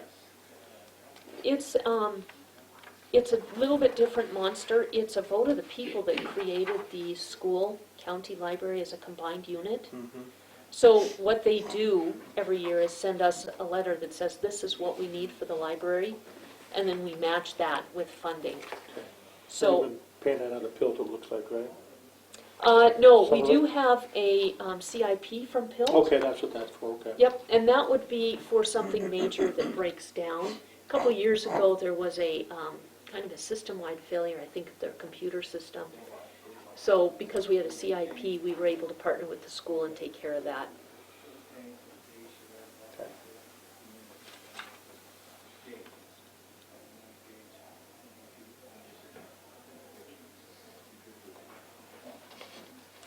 Ambulance, we're required to replace that by statute.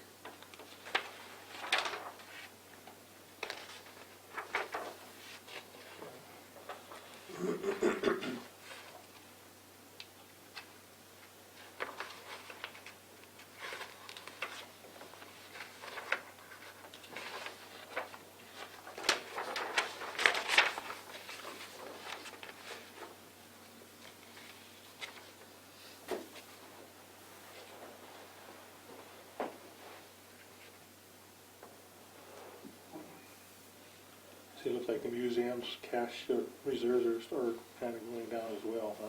Yeah.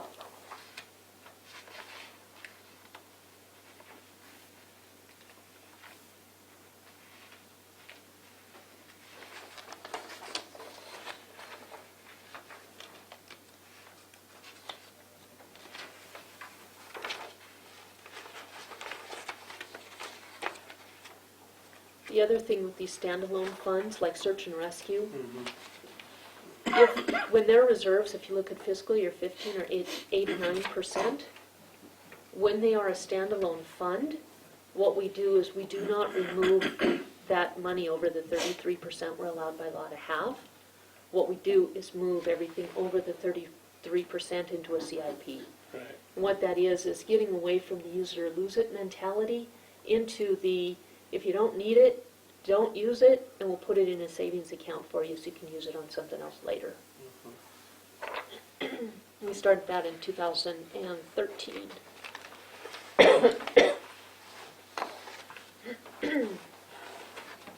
I don't know if you're aware of this, Daryl, but it was Nancy Everson that trained Debbie. Nancy does a great job. She's awesome, yeah. So a lot of the things that we're doing now are thanks to her.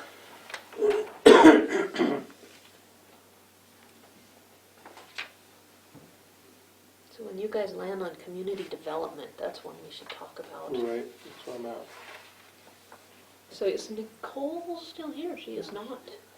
She used to be funded to the tune of $18,000 from the sheriff's office, and this was because she took care of the mapping and put together the atlases that all the deputies had when they, especially were first starting and learning the roads for the county. Excuse me. Brenda reduced that at one point to 11,000, and then it was reduced to 0. This was, unfortunately, when it was reduced to 0, it was done in June, right at the end of the fiscal year, right at the beginning of the budget, so there was no planning time. Unfortunately, since then, there's been nothing done permanently to reestablish this fund. What we have done is the Wheatland turn lane. We took that and set it aside within the PILT fund for economic and community development. So that is what has been funding the Community Development Planning Department. So it's something we're going to have to sit down and come up with a plan with Nicole for this. Many years ago, and so 2006-ish, when the subdivisions were going hot and heavy, the county planner was a contractor at, I think, $150 an hour. We didn't have anybody who knew it. Things were going so fast. The previous commission at the time thought that was the best way to move forward, and they were probably right. Because this is an area the counties are out on a limb without really any protection. So a lot of the money that today could have been used to sustain this department went to paying very, very high personnel costs for the contractor. So that's another reason we're at today. I think the department's doing a good job of holding its own, but at some point it's going to need more, and we need to come up with a long-term solution. They do get 0.5 mil now. How do we address that long-term? Gotta figure it out.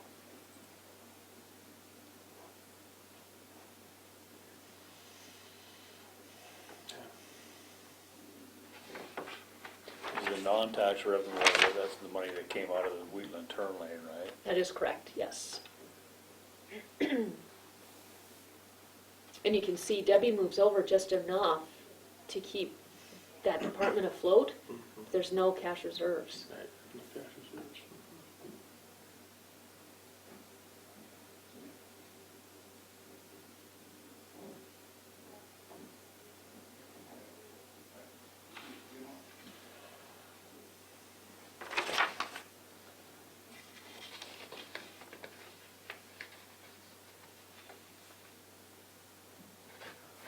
Law enforcement, they're going in exactly the right direction. We've got a total expenditure budget of almost $2.3 million. They've also got reserves that are steadily increasing. Fiscal year 18 was 4, 19 was 8, now it's 9. So they're going in the right direction. I do think bringing in Bill Jaroki was a really good move.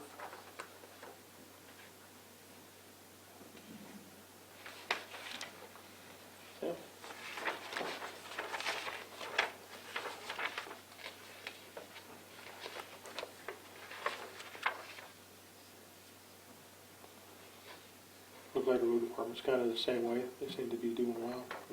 Yeah, The reserves are increasing. 32% reserves is pretty good. You can see the jumps in the cash reserves is pretty decent. Right. That's due to a lot of things, but one of those is getting SRS again, secure rural schools. True. Yeah.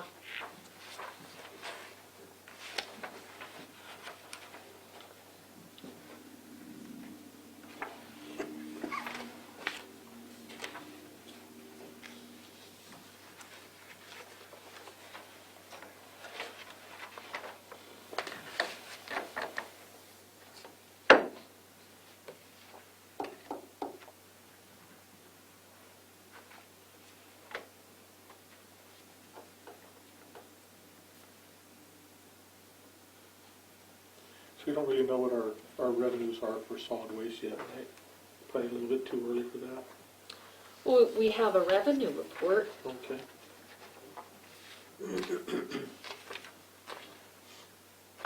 And now, the 10th of the month is when everything is balanced. Right. So we have it through December.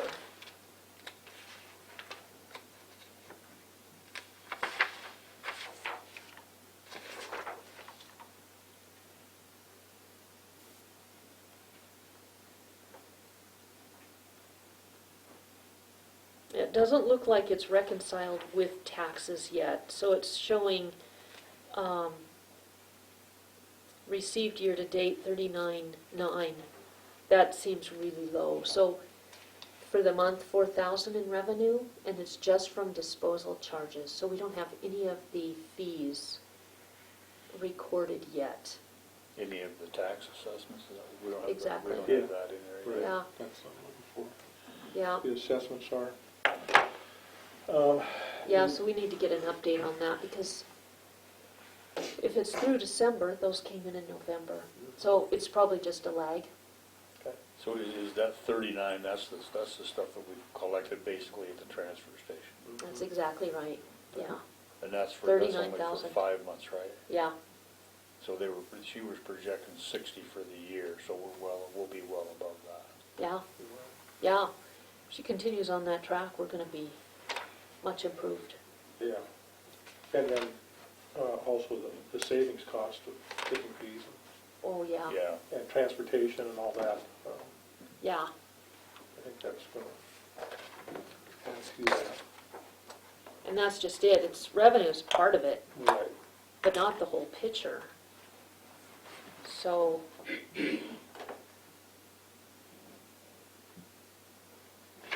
yeah, expenses, she's at 41%. We should be about 43. So the fund,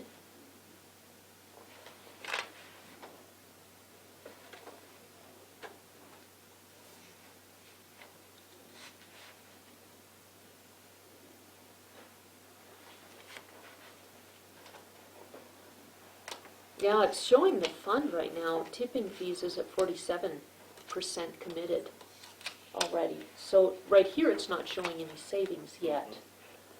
My expectation is, once we get that presentation, we'll have a much better picture. and I would think that the reason that that's probably not shown, I think, is because she had less tipping fees figured into the budget. If she would've went with the tipping fees from last year, you'd probably be at maybe about 39%. Oh, you're 100% right. Because Yeah. everything that was figured into the budget was figured off the new amount coming in. Yeah, so she's tracking with her. So she's tracking right where Her new budget. what she was projecting with that in it. Yeah, good point. The other thing with that too is the expenses are much more up to date Right. than the Yeah. revenues.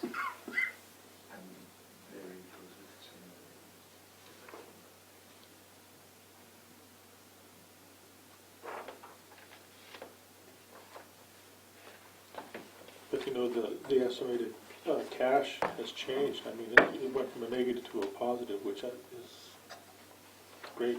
Yeah. Tremendous turnaround there.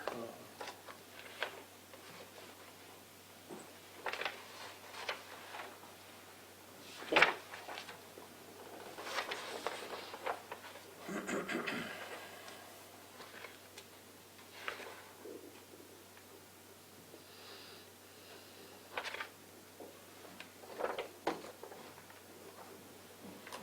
Why did roads go from 9% to 32%? I'm gonna guess it's a number of things, but one being Lower. SRS. Oh, okay. Yeah. Yeah. Yeah, and last year it was Lower Deep Creek that took such a bite out of that budget, so it looks like a better increase than it probably in reality is.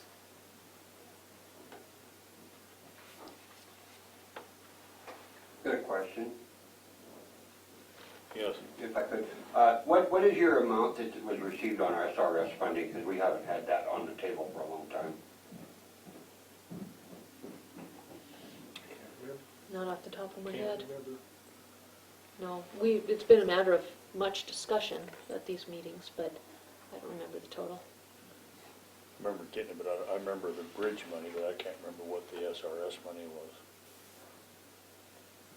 Can you tell us what SRS stands for? Go Rural Act. Secure Rural Secure Schools. rural schools. It's money received from the feds, and it's split with the schools. So the counties get 1/3, the schools get 2/3. And it's specifically for transportation, roads. Safety for buses, routes. Was it because of the timber industry took such a hard hit that Yeah. they decided to supplement that way, so that the schools and the counties could still realize something from the loss from the timber industry? Just for public record, how much was the Deep Creek project over? How much was taken out of the deep because of that?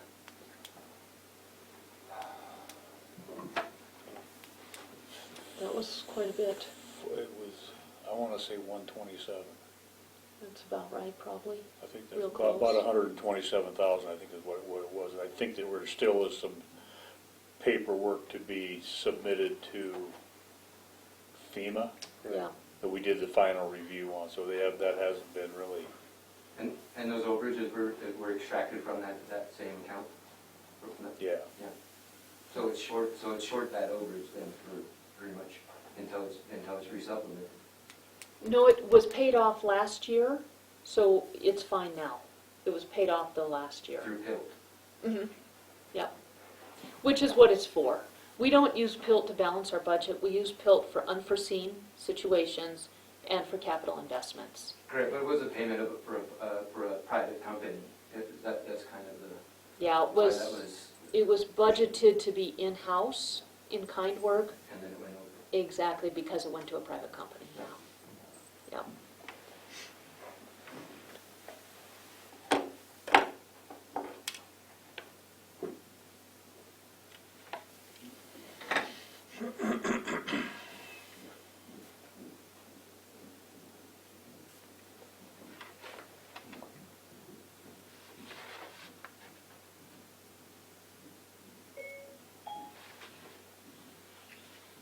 What was public safety's? What did they reserve that? 9%? Yeah, they came up from 8, right? Exactly. Now, their expense account went up quite a bit. And so my expectation is, if they're able to be frugal with spending, that we should see an increase from that 9%. We just got hit with that overtime bill from the prisoner in the hospital. I saw that, That's gonna, yeah. that's pretty hard. He's the one that they just sentenced, right? Yes, Friday. Friday. Yeah. Oh, they only missed it by a month. But when you look at 2.3 million for the total budget, and then you look at that hospital bill, the percentage is really quite small. Yeah. For our household budgets, that's astronomical. But there was an increase of 5.7% for spending. And the increase of cash reserves was 29.1%, so quite a nice jump.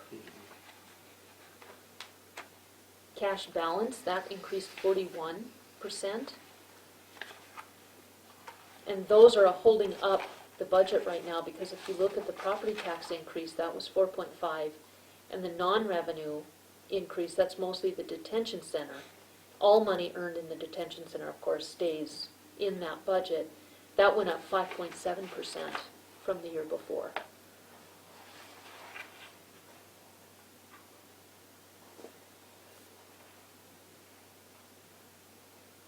And those numbers don't include the PILT infusions at the bottom there.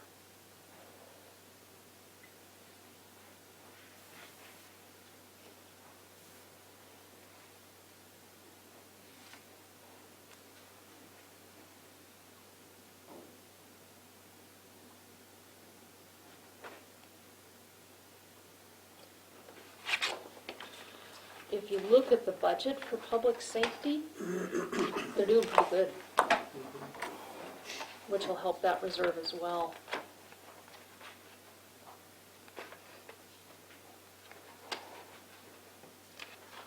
Is that gonna continue since they added they put another deputy on? We provided the funding for, so you may not know this, Daryl, but it was 2017, we gave enough money to hire a deputy in Wheatland, in the southern end of the county.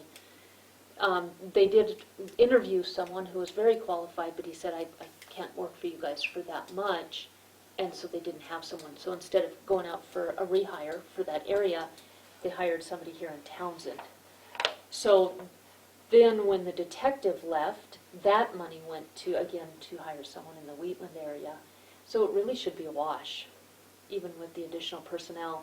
In order to hire anyone new beyond their staff numbers now, they do have to come to us because it's a hit on the budget. So it should be a wash.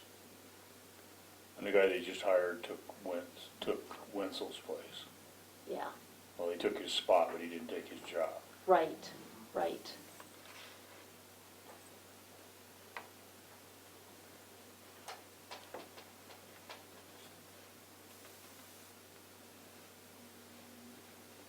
For expenses, they're right at 41%.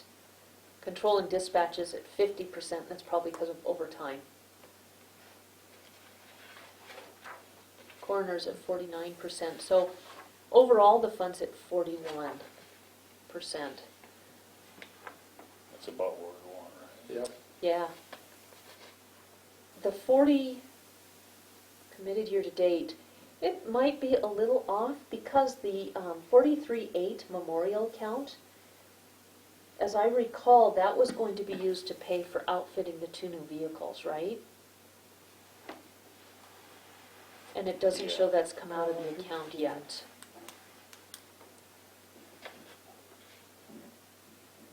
So the deputies are at 43%, so that's tracking.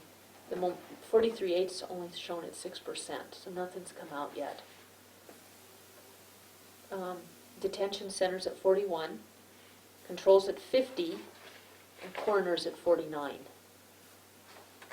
So the 2 biggest accounts are right there where they should be.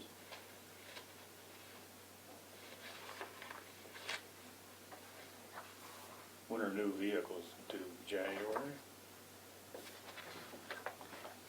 They only build them like twice a year, don't they?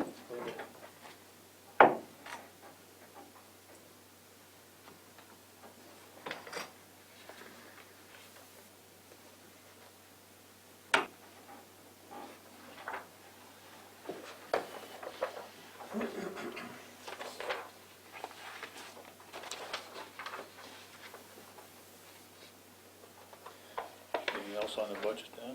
Yeah, I was just checking the income, the revenue for public safety.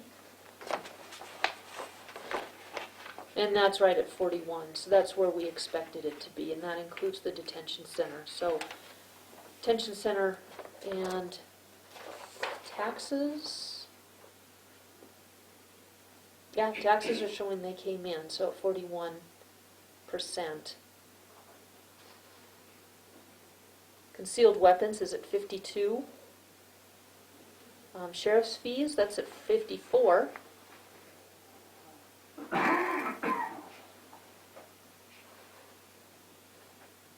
Boarding of prisoners is at 39%, but there's a 2-month lag to that because DOC pays slow.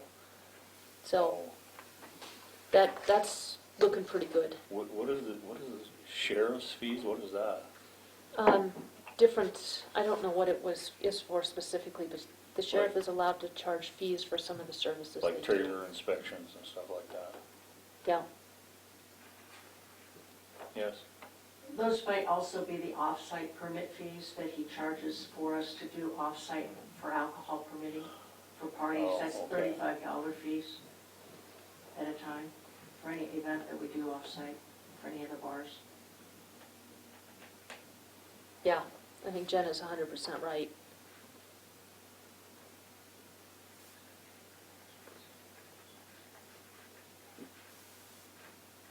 And then there's miscellaneous revenues as well. 2,500 was estimated, 27,000 has come in. That's pretty good.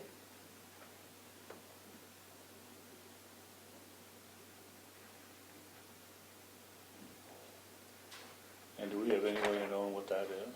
It's just miscellaneous.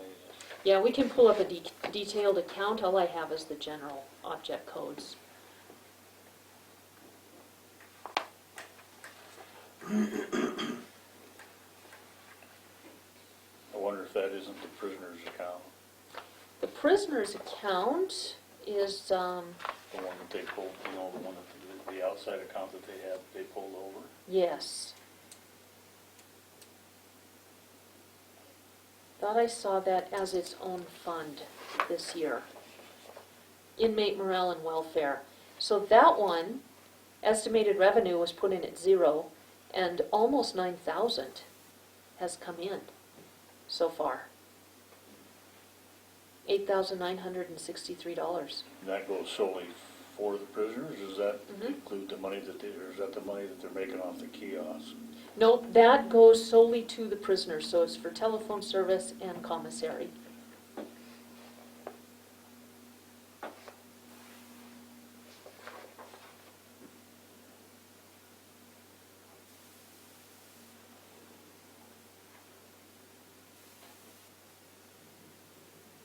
Oh, inmate telephone was budgeted at 5,000. So, and inmate commissary was budgeted at 5,000. So those were just moved to a separate fund. So that budget expects 10,000 in for the year, and it's got almost 9,000 in for the year. So that's not bad.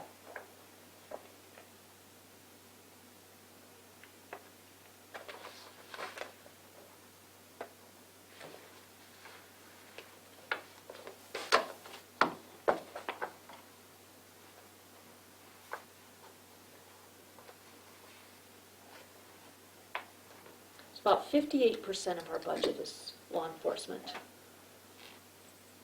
At the training, they said it should be about half, so we're right there.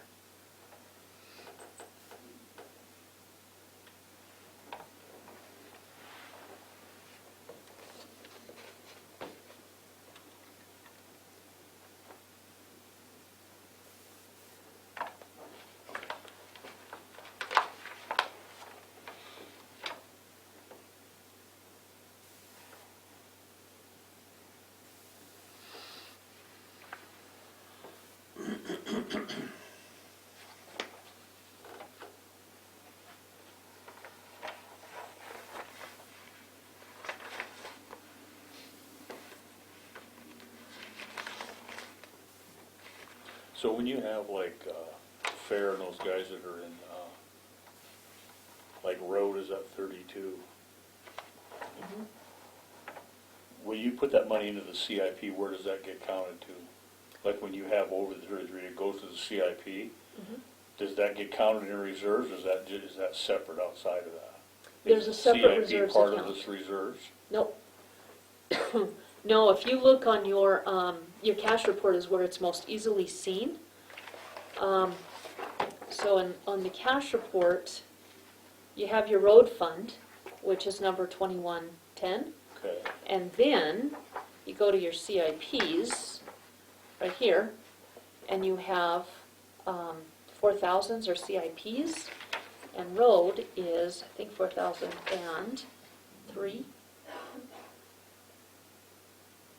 So when you get this reserve, 4,005. when you get the reserve above 33%, then that goes into the CIP, and that's not counted as part of your reserve anymore. Correct. Okay. Yep. Okay. It's almost like you move it out of that account and put it in the CIP. So they have 32%. They have 32% in their reserves plus whatever they have in the CIP and road. Correct. Okay. Yeah. Which is a substantial amount.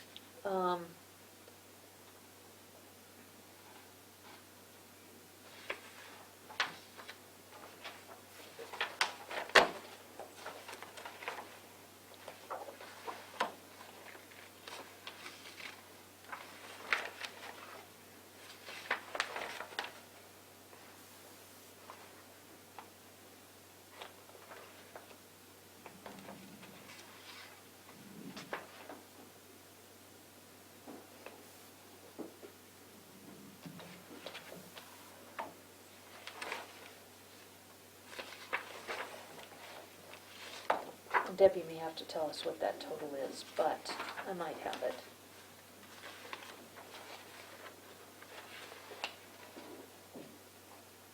Yeah, these reports show what's been spent, not what's in there.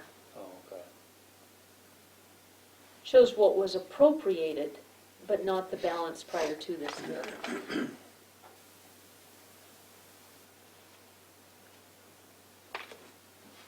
There's a lot in that account. I don't have any other questions for you. Anybody else have anything with the budget then? Nope. See, we have,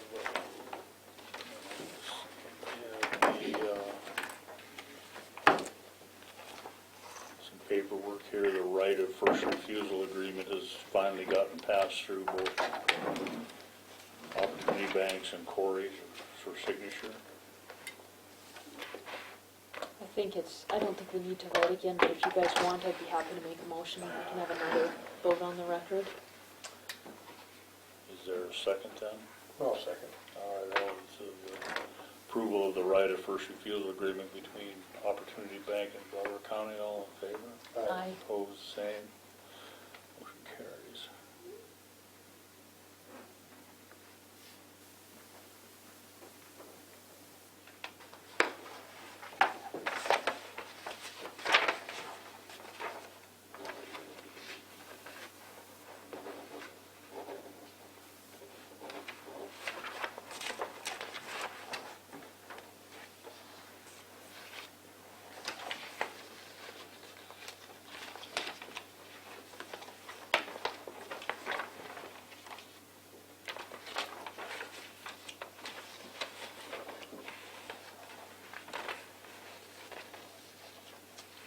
And this is the final corrected creation of the Broadwater County Wheeling Target Economic Development District paperwork. We've already voted to pass this, right? We just had to redo it, so I'll sign that if everyone's in agreement with that. Yes.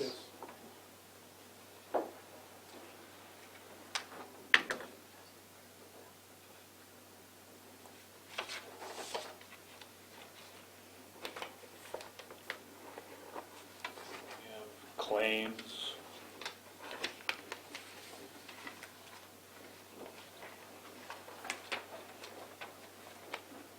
Crew claims in the amount of $81,231.33. I'll move to pay the approved claims in the amount of $81,231.33. No, second? Motion made and second to pay claims the said amount. All in favor? Aye. Opposed, same. Motion carries.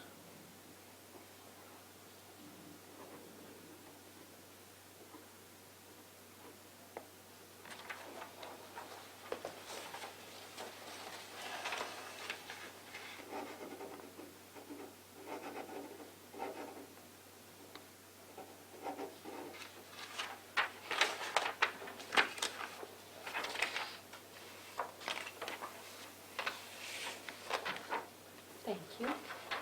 Have a health alert network notification from the health department for the Department of Health and Human Services notice of intent to enforce temporary restrictions on flavor e-cigarettes.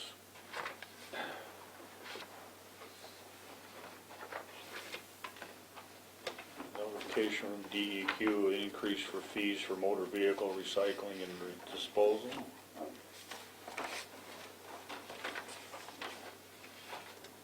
Letter from the Department of Environmental Quality for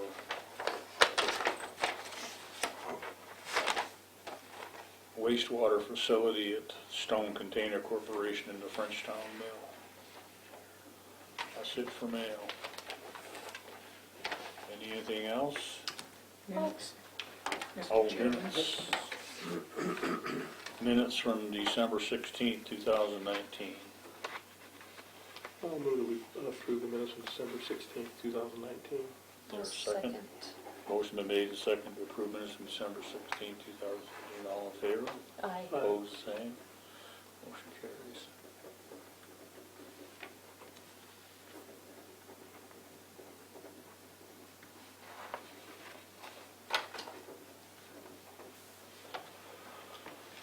Okay, anything else?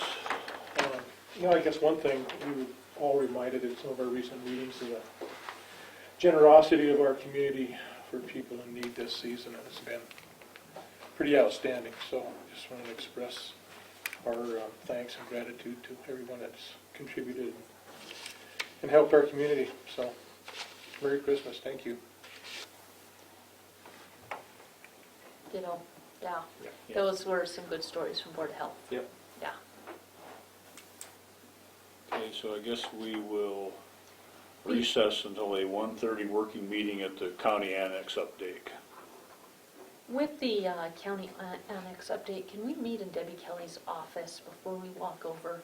Okay, Not even in 2 minutes. okay. All right. Okay. That's at So I'll one- meet you guys there at 1:30? At 1:30, yeah. Okay. At Debbie's? Yeah. Okay.